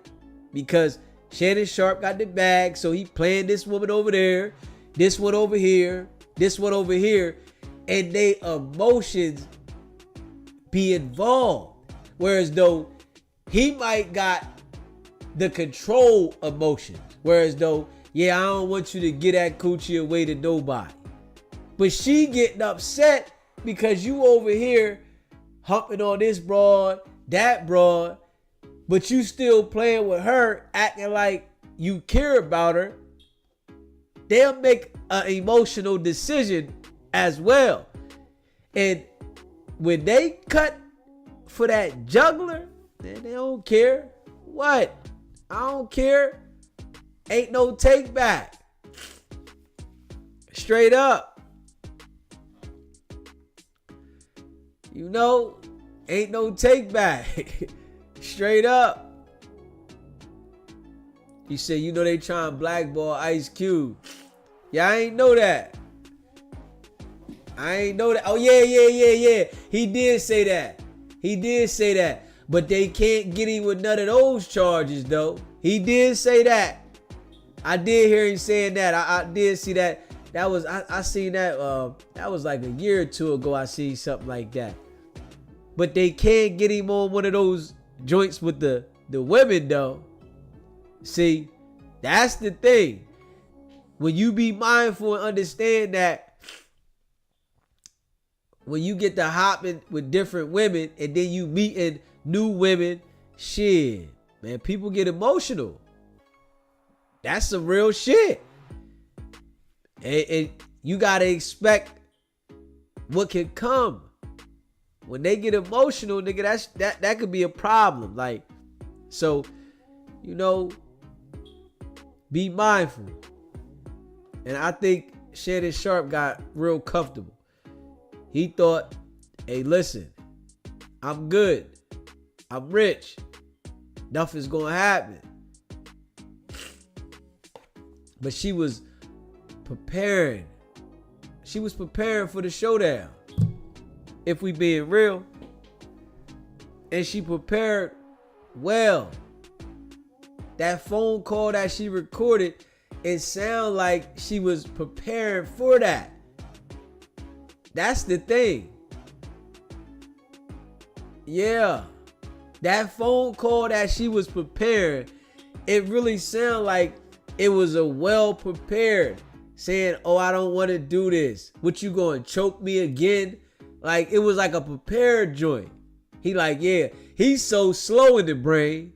Because just because you got money and you doing things don't mean you're sharp. We got to say on that. He fed right into it. Man, I'm going to choke you in public.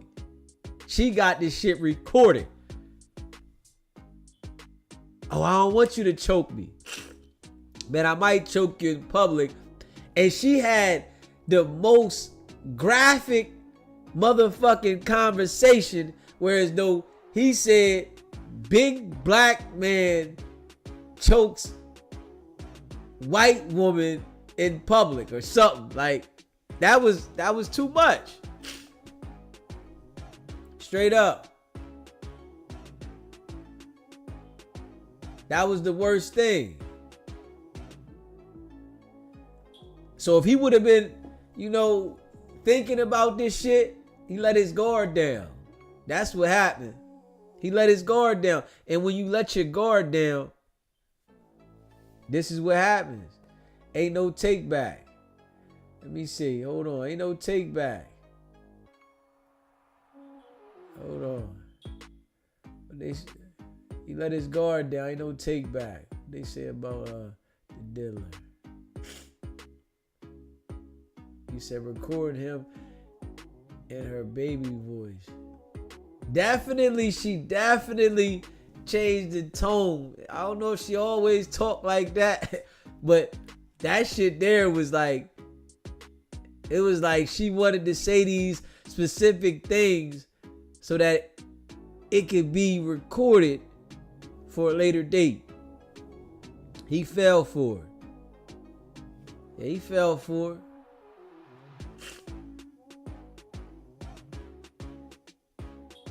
Shit just real right now. See, you said he got super comfortable. I mean, like, with a cape on. Definitely got comfortable.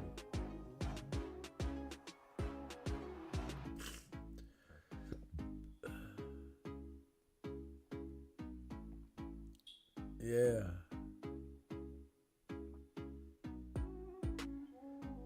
Definitely. Let's see what they say. What we can expect next. Welcome to Sidebar, presented by Law and Crime. I'm Jesse Weber. Back here on Sidebar. So you were in there, a lot to go through. First, we'll start off. How did Sean Combs look? What did he do? What did he say? And who was there? I mean, what attorneys were there for him? Yeah, so Diddy just walked into the courtroom like he normally does.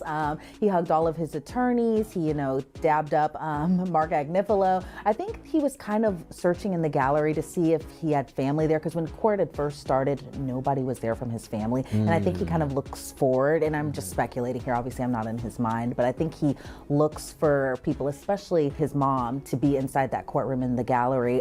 But today it was just Justin Combs all by himself. I think in the moment when he had first walked into the courtroom, it was a little bit after it had started, he kind of was like clearing his throat. I don't know if it was because he actually had to clear his throat or if it was to get his father's attention, just to let him know that he is here. Oh, interesting. Yeah, but Diddy did turn around a couple of times. I don't know if it was to see if more of his family came in or to see, just to kind of like check in with Justin during that. But he seems to always kind of be more excited to see his family inside that courtroom. But as far as the attorneys go, it was the usual bunch. Mark Agnifilo, Tenny Garagos. Diddy sits kind of in between Tenny and Alexandra Shapiro. She was in the courtroom as well today. Jason Driscoll, Anna Esteval. There was no Brian Steele though today, which I found particularly interesting, especially given that he kind of made his presence known in the last hearing last week. But I will say that was just me doing some research that Nicole Westmoreland, she had previously represented another YSL defendant. She was in that courtroom as well too. So maybe it is to kind of like keep him in the know of what things were happening, because she had attended court with him as well from last time when they had all come in. All the cameras were surrounding Brian Steele and her. And so that was pretty much who was in the courtroom today. But yeah, Diddy seemed in good spirits as I could tell. Maybe it's just like another hearing, another day, another time to get out of MDC. Well, look, I want to talk about this apparent rejected plea deal, but I mean, he's ready to go to trial. He's been waiting for this. There's a lot of mixed reporting. I don't know if you have the answer on it. Mark Garagos wasn't in court. I don't know if he's representing Sean Combs or not, right? Right, exactly. Like, we were waiting for Mark Garagos to make his big announcement, possibly be inside that courtroom. Harvey Levin had made that joke on the Two Angry Men. Diddy turned down the plea deal. They ain't say what the plea deal was, but he turned it down. I would have turned it down too. I ain't taking no fucking plea. I'm gonna be real. I'm not taking no plea to nothing. Fuck that. I ain't taking the plea. Lemon ginger tea. I know I got to get on that. Podcast that he bet his house that he's going to be representing Diddy come trial, but it looks like Harvey might have to give up his house because as of this recording, as we're speaking right now, no sign of Mark Garagos being on the team yet. Talk to me about the news of this rejected plea deal. What happened in court? So that was kind of brought up a little bit at the end, just so nonchalantly that I was like, oh, whoa, a plea offer was given to him. So the government didn't go into full details as far as what the offer was, how much time it might have possibly been for, or just any of that sort. And so the government said, they had made an offer to Diddy. He rejected it. And I remember, I'm not surprised that he rejected it, because I remember when we had first started covering this, I was particularly noting how confident the defense seems about the case as far as whether or not this was actual sex trafficking, whether or not these individuals and alleged victims had consented to being a part of the freak-offs and that type of sort. And so it wasn't surprising at all that Diddy had rejected an offer. I think there is something in his mind that believes that. That's all I see for the black shirt. They only got the black letters on there. I ain't see no white letters on that. But if you want one with white letters, go to sbgbtv.com and you can get one directly from me with the white letters on there, and I'll get it right to you. He might possibly beat this case. Yeah. Some of his even former friends have gone out publicly saying that Diddy can beat the sex trafficking charges, and maybe Diddy believes that as well too. Yeah, I'm here just too. Want to give a shout out to Morgan & Morgan for sponsoring today's lawn. I cut the grass today, trimmed the bushes. I was out there doing lawn work for a couple hours a day. My shit went crazy. Facts. Well, this was on the up and up, but what is the swinger defense exactly, if I'm understanding correctly? Yeah. It seems like that was something that Mark Agnifilo just kind of put out there, really. Okay. It was when the judge was addressing the motion to preclude evidence, which the judge did grant. And this was a government motion, by the way. And it was about other couples who, bring in escorts into their private endeavors. And the defense says, though, that it's relevant just about the intent of this. And so Mark Agnifilo was making the argument that Combs, the defendant, might think it's appropriate to partake in this type of lifestyle because other people do, other swingers do.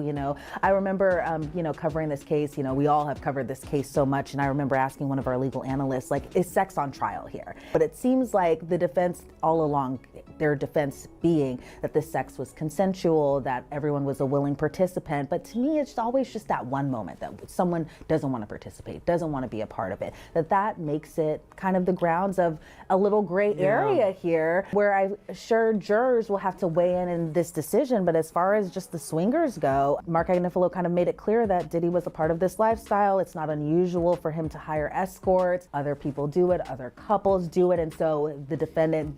The only thing, with Diddy though, they done made him look guilty in the public eye and went hard on him, right? And they pushed this shit around the clock. So I think when they do shit like that, it'd be hard as hell for you to get up out of it. Straight up. So being mindful is major. And a lot of these dudes running around in the game thinking they got it all figured out because they got money. I really think that shit there be trouble for them. Because when you in this situation, they publicize this shit so hard that most of the time the jury already say you guilty before the fucking evidence come out. Damn right, I feel he should have never gave Cassie no settlement. If you wasn't guilty, you shouldn't have gave her a settlement. Because the jury is going to look at you settled out in court. You can be innocent on what they saying about the human trafficking shit, but you made a settlement and they looking at like you did this to her. So that's what I say about that shit. He might can come around on an appeal, or Trump might even come save him. I think, me being honest, Trump gonna get him off on it. I think if Diddy's found guilty, this is, my opinion.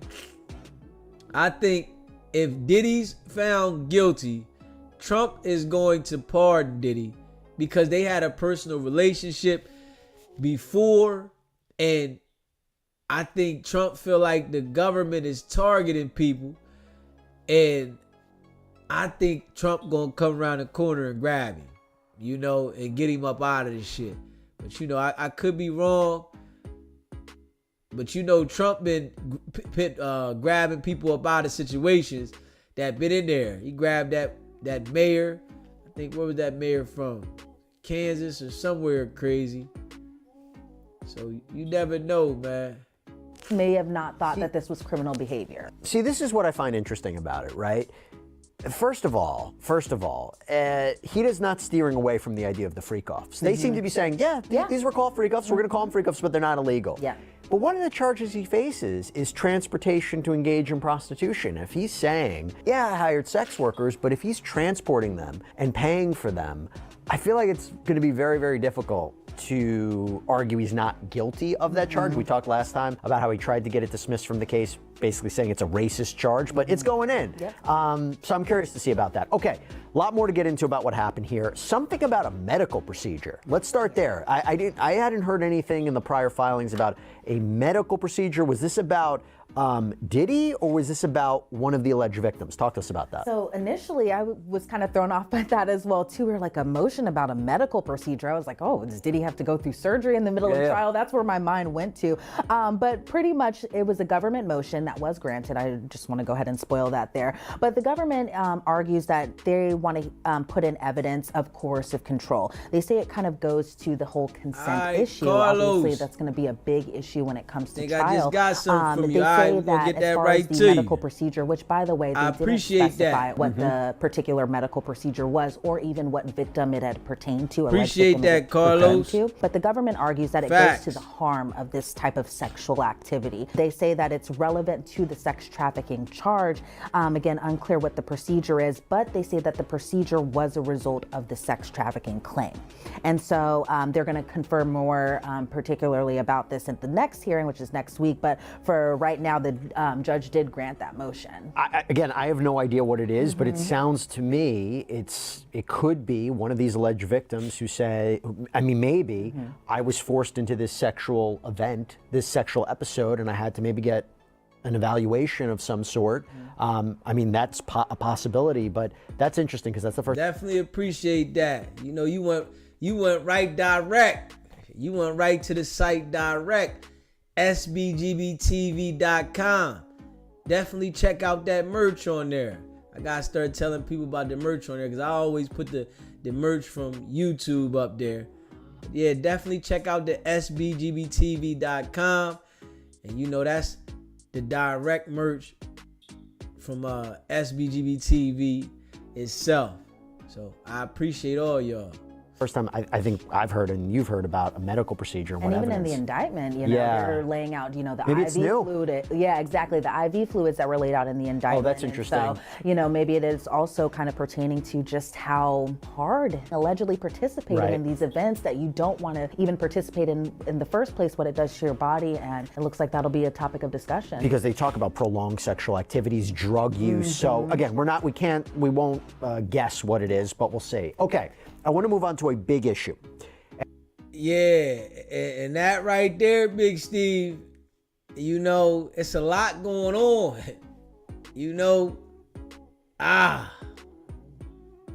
Yeah, he was doing that. He was out of pocket. You hear me? He was doing that. He was out of pocket.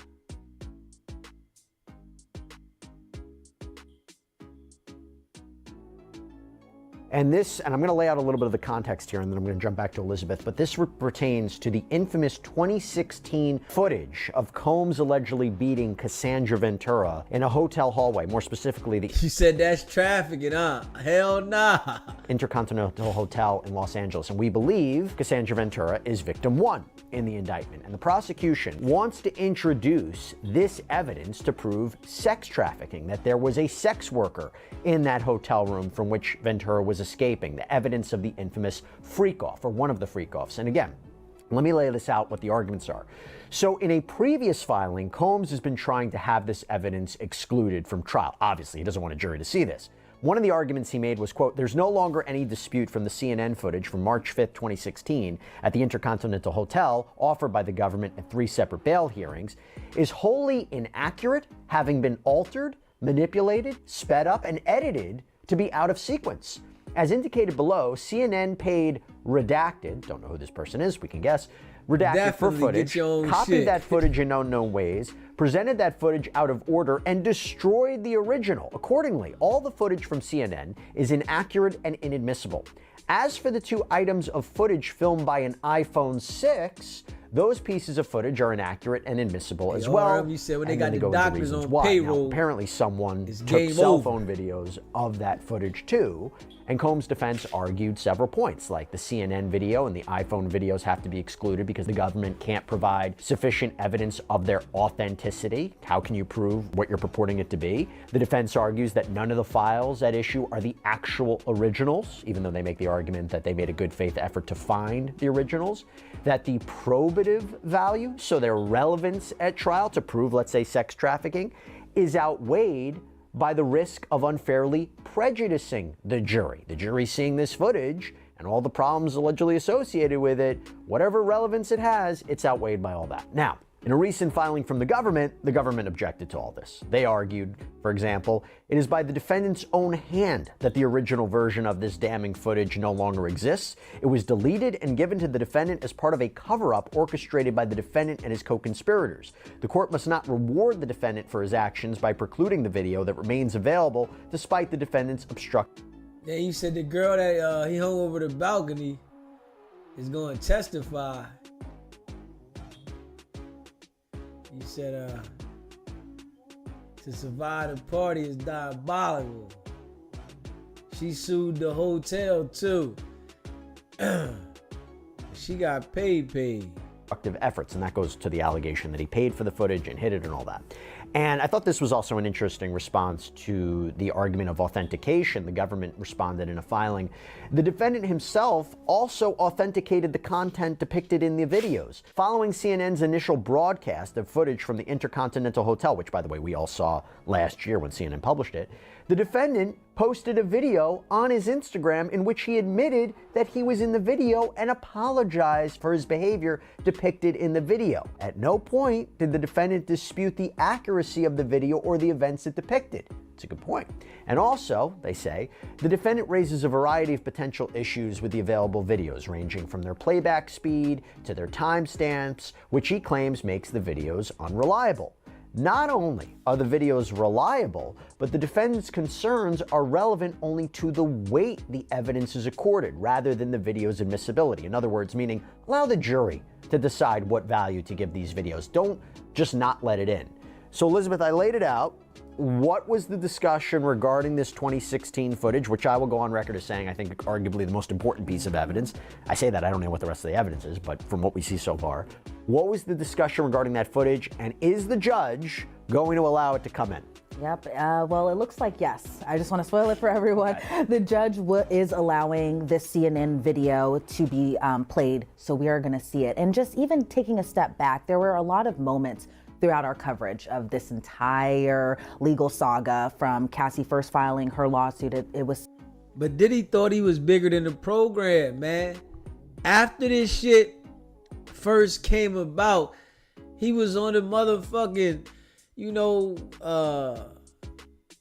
live or whatever he was on YouTube or wherever, talking about I'm still alive and, all happy and proud when the investigation was going on. But These dudes don't understand when you are in a situation like that, you gotta shut up. But they think because they got money that shit is gonna get them out of shit. Money don't got the same value that it used to have. You used to can buy your way out of anything back in the day. Now, you can't pay the judges and them people off like before because everybody's going down when you do it. So they like literally holding people accountable at this point. So if these dudes was to start understanding that, they wouldn't put themselves in these situations. But they think because they got the money, I can buy my way out of this shit. When I don't see the money holding that same value that it used to. Settled, but there were two moments outside of Diddy's arrest that were humongous in this case. One being his homes being raided by the feds, and then also when this video came out. This video is huge. A lot of people have seen this video, and the prosecution, the government has long said that this piece of evidence, the video, is critical to their case. Obviously, they want to use it. Remember just how everyone's ARM, you said hiring male prostitutes for your girl is crazy work. Facts. Crazy. Diddy was Inglewood. Diddy was hiring male prostitutes while he watched them bang his girl, and then he was covered in baby oil jerking off, they said. God damn. That's some ill shit. You hire a prostitute to hit your girl, and then you squirt baby oil all over your body to jerk off while they banging your girl. That's some ill shit. This shit is just crazy that these type of people get so much money that they start doing sick shit. You get that much money that you just want to do the sickest shit. Diddy out there fucking with them boys and everything on some ill shit because you got the money. What's the name? Jaguar said Diddy had Christopher Williams busting down and said, this how you get a man to do this. I said, yo, that's some ill shit. Speaking of this video, or even just of Diddy's legal battles, they were, just women want to take him down, and then everyone kind of just flipped their opinions once this video came out. And so the video will be admitted into evidence. And it was interesting, the government's kind of response to this, which obviously they wanted this video in, but they do have a video expert who adjusted some of the video. The government expert was able to slow it down because when we saw it on CNN, it was sped up. I don't think anybody, you don't need a degree in video production to know that that video wasn't in real time or at a normal speed, I should say. But the expert has also lifted the cell phone video as well too, and kind of were able to correct it. So the video will play in a normal speed. It won't be the same video that we had all saw blasted on CNN. And as far as what the judge has said, he had pretty much ruled the remaining footage will be used with witness testimony, or actually this was what the government was saying, that the remaining footage will be used with witness testimony who can say that the video is accurate. And to the government's point and what you had just read in their letter to the judge, they say the video is accurate. Diddy came out with that apology video where he had apologized for his actions because of the swift backlash that he was receiving after this video was made public. And the judge also said that the probative value was not substantially outweighed. And so, how a jury will actually react to seeing the video in a normal speed, it'll be up to the jury to see what their thoughts are about it, but just even the depiction of it, it's ingrained in my brain. A couple of things about that. So one, we know the defense is probably going to characterize this as just a domestic spat. It's an unfortunate domestic spat, but not evidence of sex trafficking, that it was maybe Cassandra Ventura catching him cheating or something like that. Did they say anything about the iPhone videos more specifically? Because I think, didn't they say the person who shot the iPhone videos of the surveillance footage is going to testify? And I wonder, is that victim one? Is that possibly Cassandra Ventura? I don't know. Yeah, that part is a little unclear, but the government... Hey, JR gets bread. And that apology video, all you seen was a stressed out brother that knew it was about to go down. Straight up. That's it.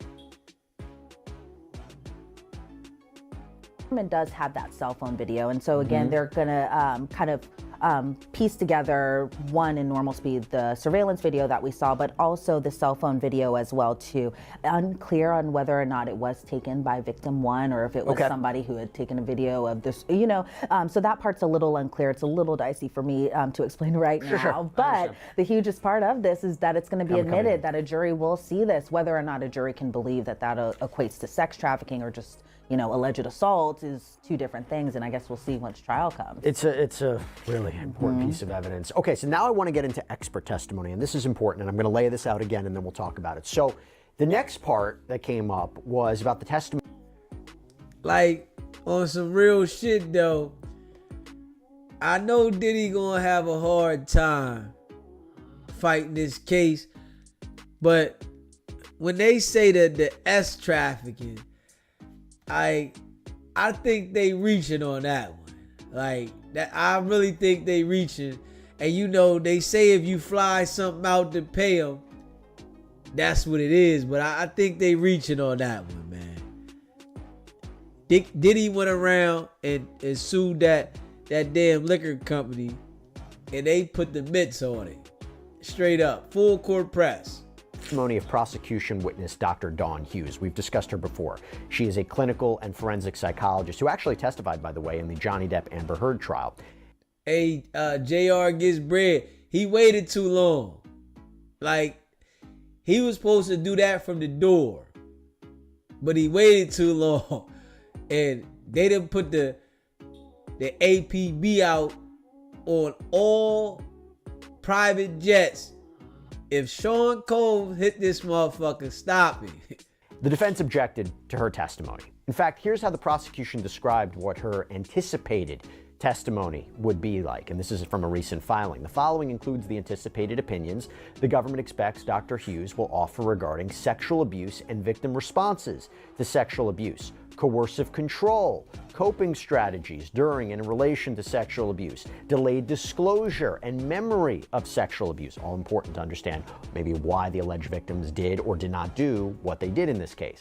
And it went on to say that the government expects that Dr. Hughes will testify about coercive control as a tactic of victimization, i.e. the state or process of becoming a victim, and a strategy to gain dominance across a spectrum of relationships. Coercive control, they say, often includes a variety of physical, sexual, and/or emotional tactics that together function to control the victim, such as actual or threatened physical violence, aggression, sexual assault and abuse, sexual degradation, financial and economic control, control over reproductive health, control through the use of drugs or alcohol. This almost mirrors a lot of the allegations from the indictment. And in another recent filing, the prosecution said, quote, Dr. Hughes is expected to testify that interpersonal violence is violence or abuse committed between individuals, including rape, sexual assault, sexual harassment, or intimate partner violence, among others, and also refers to dynamics related to coercion and emotional abuse that may not necessarily involve physical violence as commonly understood. Dr. Hughes will not purport to explain what coercion is under the law applicable to this case. Rather, she will explain the concept of coercive control as understood within academic literature and within the practice of psychology. Throughout her testimony, Dr. Hughes will make clear that the terms she uses and the concepts she explains are all used within the field of psychology and are not legal terms or definitions. The reason that's See, you know, the crazy thing is, though, with the trial system and you being a public figure is the prosecution and the defense attorney, their goals are to prove to the jury that they're right. The prosecutors want to prove that you're guilty. The defense want to prove that they're innocent. But they already publicly crucify you. So it's already you looked at as you guilty. And that there, I really think that that's unfair. I think that that's unfair because you really don't have a fair trial. If we being real, you can say somebody guilty for something, but you don't get to have a fair trial by these major platforms publicizing that you guilty already. important is because the defense objected to this. And in one of their filings, they said, Hughes also proposes to testify about what coercion means in the context of her discussion of the concept of coercive control. And her definition is different from the legal definition. According to Hughes, coercive tactics can include not just violence and threats, but a variety of other subtle tactics, including ostensibly positive behavior such as rewards, positivity, affection, normalcy, which can create emotional attachment and psychological dependency. According to her, anything counts. That's what the defense said. And then Combs provides a specific example in one of his filings that, quote, the evidence in this case will show, for example, that Combs' financial... Word, hey, Big J, man, that shit be ill. When they paint that picture, it's like the jury gonna be looking at Cassie shit. They gonna be listening to the evidence, but they already gonna be looking at you settled out. Bam, bam, this happened with Cassie. They done showed the whole entire world about the prostitute that he had hitting Cassie. So the shit just it's trouble, man. Financially supported his girlfriends. That does not count as coercion under the legal definition, but it would count under Hughes' definition. Suppose the evidence shows that after a fight, Combs apologized, expressed love, and bought his girlfriend a gift. That would not count as coercion under the legal definition. Nah, they ain't do Epstein like this. Epstein had shit on people. I think, they pushed the limit on Epstein. Epstein had a lot of information. So I think they kind of pushed the limit on Epstein. For real, for real. Yeah, you said all of them are considered adults. He never forced anyone to do anything. I understand people don't like what it was. But the trafficking sound crazy. And I agree on that. Come on down. With that right there, they went all the way in. They went all the way in. Shit, it's hard to get a stain off you. Even if they find him not guilty, his image is destroyed forever. Facts. Shit, 10 facts. They didn't drag him. They closed the door quick. I've been saying this all the whole time. But it would count under Hughes' definition. And then Combs further argues that while Hughes provides a concrete definition of coercive control, in one of the articles she apparently cites, it's explained that coercive control is really undefined. And other sources don't help her either with her definition. So in other words, the defense says if she starts talking about coercive control, it's going to confuse the jury. There's a definition, the legal definition, he's charged with crimes like this, and her definition of it. So I think I laid it all out. Elizabeth, what was the discussion on Dr. Dawn Hughes, coercive control, interpersonal violence, and what was the decision? So it was granted in part and denied in part. So pretty much the judge ruled they cannot talk about coercive control. Okay. That will be out when it comes to her testifying. And she can also not testify about the intent/motivation of abusers. Okay. And so what was granted, though, is that she can testify about delayed disclosure. She can also testify about memory issues. And we've seen it a lot in other cases where there are victims who have, delayed in disclosing what they went through, either with, a partner or even just in general from their alleged perpetrator.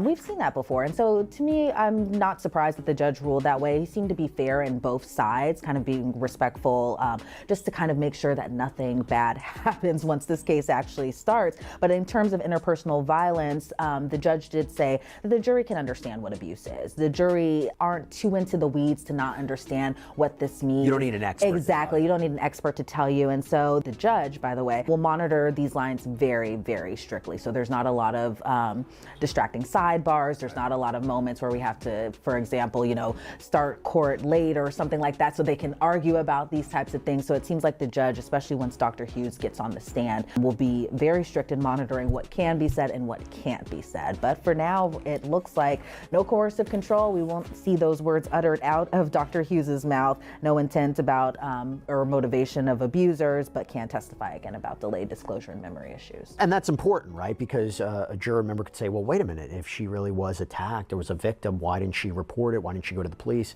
There's some, and our understanding has changed, and sometimes you do need an expert opinion about that. Okay, now I want to move on to this other thing. We talked about this last time. There's a lot of discussion about whether or not the prosecution can introduce evidence of uncharged acts, like alleged sexual assaults committed by Combs, Appreciate the membership, Carlos. Really committed by Combs from back in the day in this case. Appreciate what did the judge say about that? Or what did the government say about that more specifically? So it was a defense motion, and so the judge granted it, but absent the door opening. So if someone opens the door, they can go ahead and talk about it. Because the defense said it was so unfair to bring in all of this other stuff to prove the federal crimes. I mean, you're talking about, they actually objected and said they would have to do all of this research. They'd have to, it'd be like a mini trial within a trial. It's overly prejudicial. So what, in terms of, when you say open the door, you mean if the defense does something or Combs takes the stand, then they might be able to introduce it? What else did we learn? So yeah, in a previous filing, the government said that at this time, the government does not currently intend to offer evidence of redacted unless the defense opens the door to these types of topics at trial. So for example, if the defense were able to or argue through opening statements or cross-examination that the defendant has never engaged in acts of violence, has never engaged in obstruction, or has never possessed a gun, then the government may ask the court to consider admitting certain evidence to redacted to respond to those arguments or areas of cross-examination. So again, if the door is open, then it seems like that's a whole nother story for a whole nother day. But somebody just has to open that door, and that could happen just at a blink of a moment. So we'll see how that plays out. Defense has to be careful about what they say. All right, now there was a lot of stuff about charts, right? And the way I understand it is, right, the government wants to introduce charts because there's so much evidence, travel records, hotel records, financial records, phone records, text messages, emails, photographs. They can't go one by one, right? So if we can have an expert talk about a chart showing, I guess, all the evidence that was collected. I mean, what did we learn about charts today? Yeah, and that's one of the things about federal cases, or just cases in general, where, especially in this case, things are just so complex. So it was a motion also in limine, started with the motion about timely disclosure, and it was denied as moot. And so pretty much the government and the defense came up with an arrangement that the government will provide those summary charts before openings. Now, what those will look like, how that'll be, and the time frame that we have right now, a little unclear, because I can only imagine how many pages that is, how many documents that is. But it seems like the defense and the government have worked out a solution, and that solution being those summary charts that'll be provided prior to openings, and then more charts will kind of come in as more evidence and exhibits are put in as well too. So it looks like it's not just a before openings type of thing, it'll continue on. Yeah, and maybe just give an idea of what was collected by the government. Final point, there was discussion in their previous filings so much about other victims. So victims 3, victims 4, any discussion about those victims today? Yeah, not too much discussion about it. I remember seeing just in the court filings that the defense still objected to victim 3 and victim 4, alleged victim 3 and alleged victim 4, and to using pseudonyms when it comes to testifying at trial. Now, at the last hearing, the judge ruled that the victims 2, 3, and 4 can testify under pseudonyms. The defense says that they object to particularly victim 3 and victim 4. Now, as why they don't object to victim 2, that's unclear. That portion was redacted in their filing to the judge. But it looks like for now that victim 2, 3, and 4 will continue on testifying under a pseudonym. What that pseudonym will be, that's a wait and see. But usually it could be Jane Doe. Jane Doe, and victim 1, we believe, is going to reveal her name. Again, we believe that to be Cassandra Ventura. And there's a lot of reasons why. Damn right, victim 1 is Cassie. This how this shit took off. Shit. This how everything popped the fuck off from Cassie. So you already know that's victim 1. And yeah, she done settled out, but they gonna use her to testify. That shit, all that NDA shit and all that shit they be trying to use, that shit don't mean nothing when they come to the court of law. That's some shit that they use amongst other people that you can take a person to court for. But if they want your ass to come testify for a criminal situation that they see on tape, shit, they gonna subpoena your ass. alleged victims want to proceed anonymously. You know, they're worried about harassment. They're worried about their safety, And humiliation. if some are like possibly known figures who Right. have gone on podcasts and talked Yeah. about their time with the defendant, then I can understand why they'd want to go Absolutely. under a pseudonym too. And Jesse, yeah, one more thing I do want to mention is that there was a moment in court today where there were issues coming up just about the indictment, specifically the defense questioning how the grand jury voted when they did their proceedings. And so, And by the way, you mean like the new indictment? yeah, the right? new indictment, because there's been three superseding indictments. three superseding indictments from Yeah. the one we first got back in September.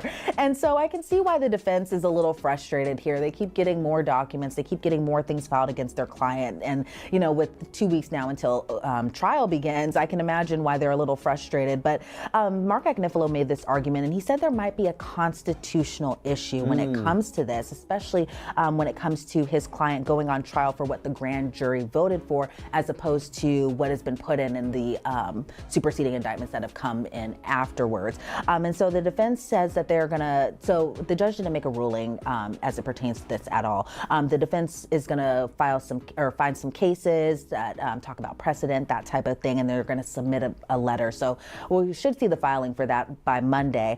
But as far as the government's response, they say that there's fair notice when it comes to adding in more incidents of forced labor. They say that as far as their argument goes, a bunch of records have come in that might not appear initially, that once they kind of dive into it more, they're able to add in more information into these documents. And that's what ends up happening in these types of situations. But the defense... Yeah. You say that Justin Bieber got a connection to Brick Baby too? Hold up. ARM. In one of their indictments, the superseding indictments, they focused a lot on forced labor, which is one of those underlying acts, underlying crimes of racketeering the criminal enterprise. And I remember it was like that they had people working like overtime hours. They weren't allowed to sleep, and they were denied certain things. And so it makes you wonder who is going to testify to support that. But it's one of those underlying crimes to support the overall racketeering charge, which, by the way, carries the most prison time. Yes. And so it's very significant. All right. Elizabeth Milner, thank you so much for going to court, being our eyes and ears about what's happening there. Really appreciate it. And you're going to be doing live reporting for us when this trial starts, right? Definitely will be. So we'll have more of this. All right. Thank you. All right. Thank you. And that's all. Yeah. Diddy in trouble though, you know. We gonna see how it go. But I think they just put too much motherfucking press about it. Whereas though everybody done formed their opinion. You know, so this here gonna be something we gonna see play out. And, you know, he might got some appeal issues, but I think the jury gonna already say from the Cassie video that he can. You know, this lets you know if they want to get you the fuck out of here, they can. Honestly, I think they was letting Diddy operate the way he was operating because he was in the clique. Once he went against people that was in the in crowd, now you become an outsider. So he became an outsider and they treat him like an outsider. They put him in that situation. He said feds gonna make him plea out. He said he ain't playing. Did he go to trial May 5th? So, you know, I think that he went against the wrong people and they making an example out of it. This is the real deal. Like, letting you know you can't go against us. And you know, they had too much information. It's like they was taking him and putting him in situations where they can have the dirt on him. As long as they got the dirt on him, they can go here and make him do what he want and control him. He got tired of being controlled, thought his money was way up, and said, I'm going to get you, Joker. If Diddy would have stayed quiet and never tried to challenge that liquor company, I don't think they would have fucked with him. You know what I'm saying? That's me just saying that. If he would have stayed quiet and not challenge them people and publicly sue them, humiliated them, and they put him in position. And his name was only connected to shit so that he could promote it. Ain't like he really owned the shit. It was just he was connected to it to promote it. But you got to fucking with these people because you had a bag and you thought that that money that they print gave you the status like them people. And you ain't got that same status. You still a nigga. You know? You ain't got that status. So I think it's a self-reflection moment. Whereas though they made him see you are not the same, my guy. Yeah. He gotta understand he not the same. You know, a lot of them jokers be thinking that they the same because they get into it. Just because you get to it, you are not the same. Your operation is definitely different. You know? And a lot of those jokers, they've been put there. Diddy was placed there. Straight up. We ain't gonna say he ain't put the work in, but they could have been stopped Diddy from getting to that level a long time ago. You see how they do, jokers. They'll cut your motherfucking air off and stop letting you get in on different contracts. Stop letting you get involved with different people. And they'll cut your motherfucking water off. And then you don't elevate. They keep your water running, especially at that level. Because it's connections that keep that shit elevating. So they get to cutting your water off. They cut your whole water off, nigga. And show you. We run the show. Diddy thought he was bigger than the program, man. Straight up. He thought he was bigger than the program, man. Straight up. He said, Diddy just a well-paid employee. Agreed. Straight up.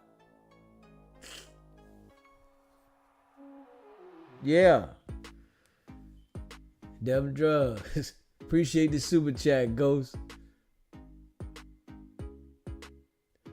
Hey, listen. Kanye be definitely trying to deliver a message.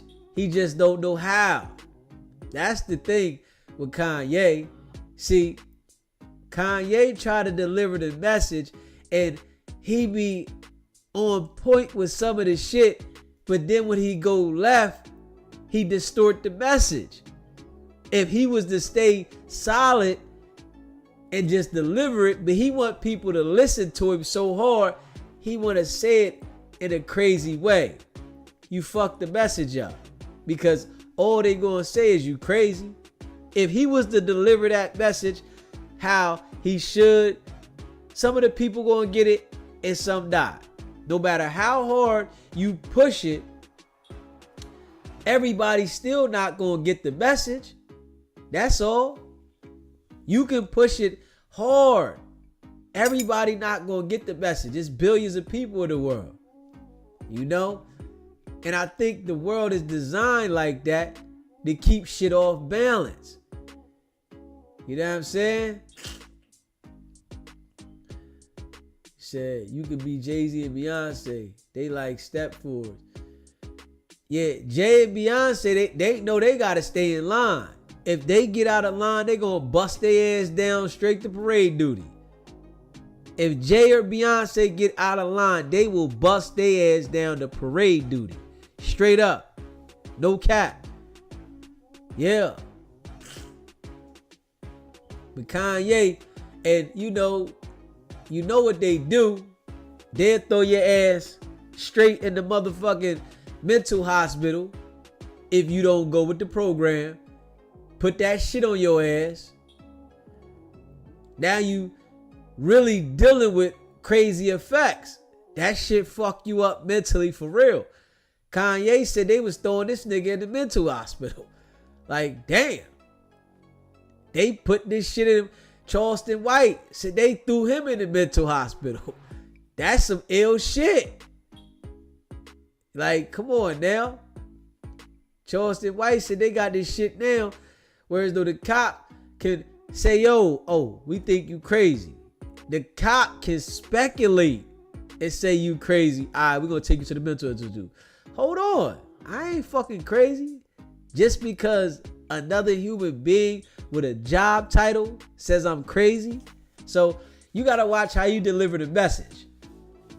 A lot of these jokers, you know, they trying to deliver the message too strong. And you can't, everybody's not going to get your message. If you try to deliver it with the crazy side, oh, they just gonna put the crazy motherfucking bone on you. Nah, he crazy. And you can't get the fuck up out of it. You know? So, yeah, Kanye done went too far. You know what I'm saying? And then they start disrespecting other cultures, knowing that these other cultures got fucking control. Twin.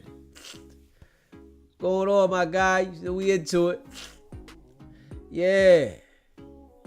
Straight up. These other cultures got like a lot of control. So you trying to press your line of reasoning to the people that got control, that shit don't work. All you do is fuck yourself. You know what I'm saying? Links TV was popping. Yeah. You trying to press your line of reasoning about what you feel. Like, you say what you say. The people that get it, gonna get it. The ones that don't, not gonna get it. Yeah, Ye went too far with that. Ye went too far. Ye went too far, man. Ye go too far a lot of the times.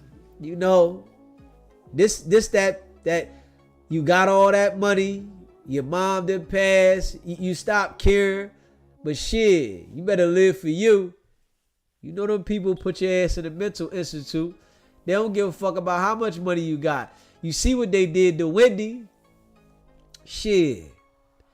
Wendy had to go at all the outlets to put the motherfucking shit together.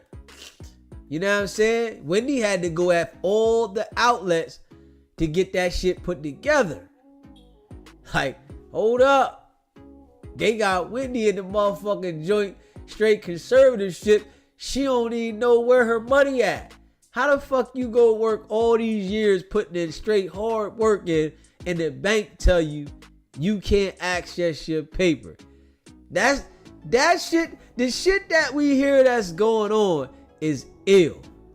Straight up. The shit that be going on is ill. Straight up. So, you know, you gotta motherfucking make sure that, you know, you pay attention. It's crazy. I never seen that coming either with Wendy. Wendy was doing her thing. Soon as she fell out on the stage, they found a perfect opportunity to come swindle straight their way in. Like, you gotta be on point. And they giving other people control over your shit, over your family. Like, the game is wicked.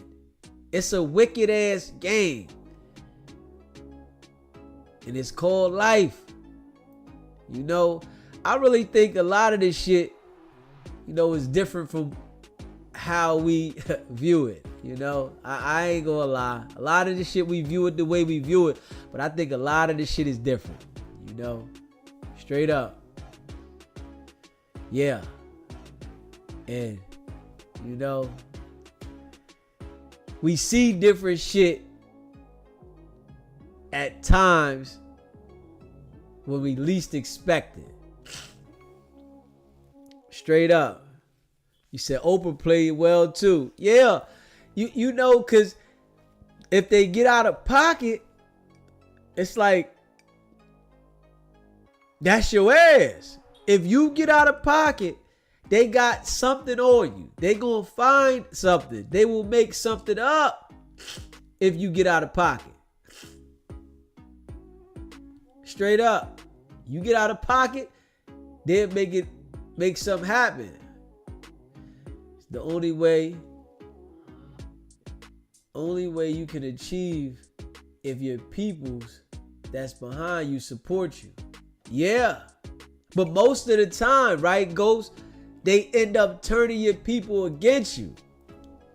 Most of the time, they end up turning your own people against you. Just how they say they do with the music industry. When you come in the music industry and you start getting a buzz, they turn your friends against you and start saying, you don't need your friends. You don't need this. You don't need that. You got to get rid of them. It's about you. So that's the keep any influence that can get you to see what's going on and have your eyes open, to keep that away from you. So I definitely feel it'd be a lot of gain, you know. And a lot of people don't understand it till they done already got in too deep and they gotta be like going with the program, because now you in it, and if you go against the program, they gonna lay your ass down. Straight up. LeBron did it right. See, I think LeBron know damn well what to say and what not to say. You know, he ain't get out of pocket because he see what the fuck going on. And all the money he got, if he get out of pocket, they gonna handle him the same way.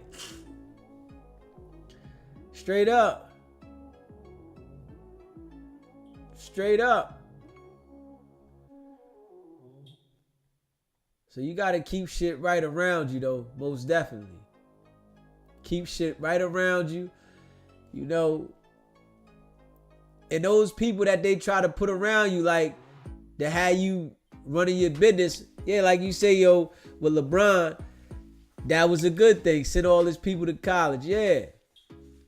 They try to put certain people around you so that they can operate through the people they put around you. Shit get crazy though.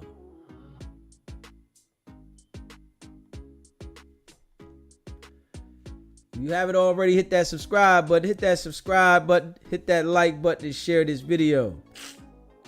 You know, I appreciate all y'all that rock with me, you hear me? Facts. We going up. We definitely going up. Oh man, I went in today. Shit, allergies going crazy. I still went in. Yeah. Oh man, y'all. We went in today. I appreciate all y'all. Hit that subscribe button, hit that like button, share this video. Straight up. What's happening, SBGB family? He said from London. South London in the place. Al Rick, what's going on? South London. That's why I love Young Dolph putting everyone in position. Young Dolph definitely did that. Young Dolph definitely put, and you know Young Dolph, PRE still doing their thing now. And any other situation, the click would have failed. Straight up. A KRM TA, isolate you to control you. Facts. Your life changed when you get that type of money. I agree. They start putting people in your life to make sure, because they know you got a great influence. When you have a high level of influence and you are in the middle of that shit, they want to control what you put out there, because they know that when you start putting shit out there, you make it shake. Straight up. Fine shorty. When you start putting that type of time in and you in that type of position, they know you control what's going out there, especially people that's a high influence. So they want to make sure that they control the narrative because they don't want you to control it because you might get out of pocket. Straight up. You might get out of pocket. And if you get out of pocket, you gonna put a monkey wrench in their game. So they gonna make sure they get ahead of the game before you can get out of pocket. And if you do get out of pocket, you crazy. That's the first line of thing they say. Straight up. That's the first thing they say. Is you crazy. They do that to all the jokers that get out of pocket, and then they hit them with the medication, and then they really turn to be fucking crazy. Once they shoot you with that medication, or have you on some medication or something, nigga, you really is crazy. Straight up. Yeah. Yeah, you never in control. I agree with that. This is why I say, fuck trying to chase to be rich. Chase to be mentally stable and financially stable. Your health, your mental, that's what I say. You know what I'm saying? I don't want to be the richest because everybody we see that's the richest, they really not happy. Figure out how to be stable through this journey. You know, financially and mentally. I think that shit's more important than anything. Because if you not financially and mentally stable together, fuck being rich, you don't have no control of nothing. Straight up. Said Dave Chappelle ran away for years. Facts. Dave Chappelle ran the fuck away. Had to go away to make it come back. Straight up. You hear me? Don't forget they got videos on you doing something strange every time. That's the thing they dangle over your head. Yo, you know we got this video. You know, blah, blah, blah. Straight up. You know how they do. He said Shannon messed with $100 million deal up over a snow bunny on OnlyFans. Where's the people that come to Club Shay? Shit get crazy.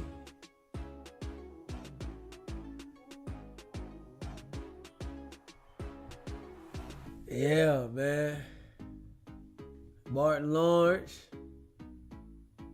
He said Russell Simmons deep down in another country. Got straight low. Yeah, got straight low. Shit get real. But you know, watching how these other peoples go through these type of things, you know, you would think that people would be aware. Like, hold on. I don't want to get to that point. I don't want that. I want to be stable. I don't want to be, you know, the top of anything, whereas though I have to be the one delivering all the message. I want to deliver a message, but I don't want to be the top, because then they gonna want to come and control you because your influence is heavy. They have to control the narrative, and that's a fact. Yeah. You know, I appreciate all y'all rocking with me, man. If you haven't already, hit that subscribe button, hit that like button, and share this video. Y'all know DZ came on here still and got it in. Allergies went crazy. Allergies went crazy today out there cutting the motherfucking grass, man. Yeah. But y'all know how we do, man. I want y'all to stay locked in. And Carlos, I appreciate you purchasing that shirt from sbgbtv.com. Y'all go check the merch out on sbgbtv.com. Get you a shirt personally or a hat, mug directly from DZ. You hear me? I appreciate that. I gotta start promoting that a little more Because I don't even say that much. I usually put the little links on the site. But y'all know, y'all get the merch personally from me if y'all go check the site out. sbgbtv.com. I appreciate all y'all, man. And hit that subscribe button. Hit that notification bell, man. I appreciate y'all. Hopefully this sinus will be cleared up. Straight up. Pittsburgh, everybody that rock with me, I appreciate y'all, man. Y'all know how DZ do. We'll be back. It's not about the setback. It's about the get back. Now.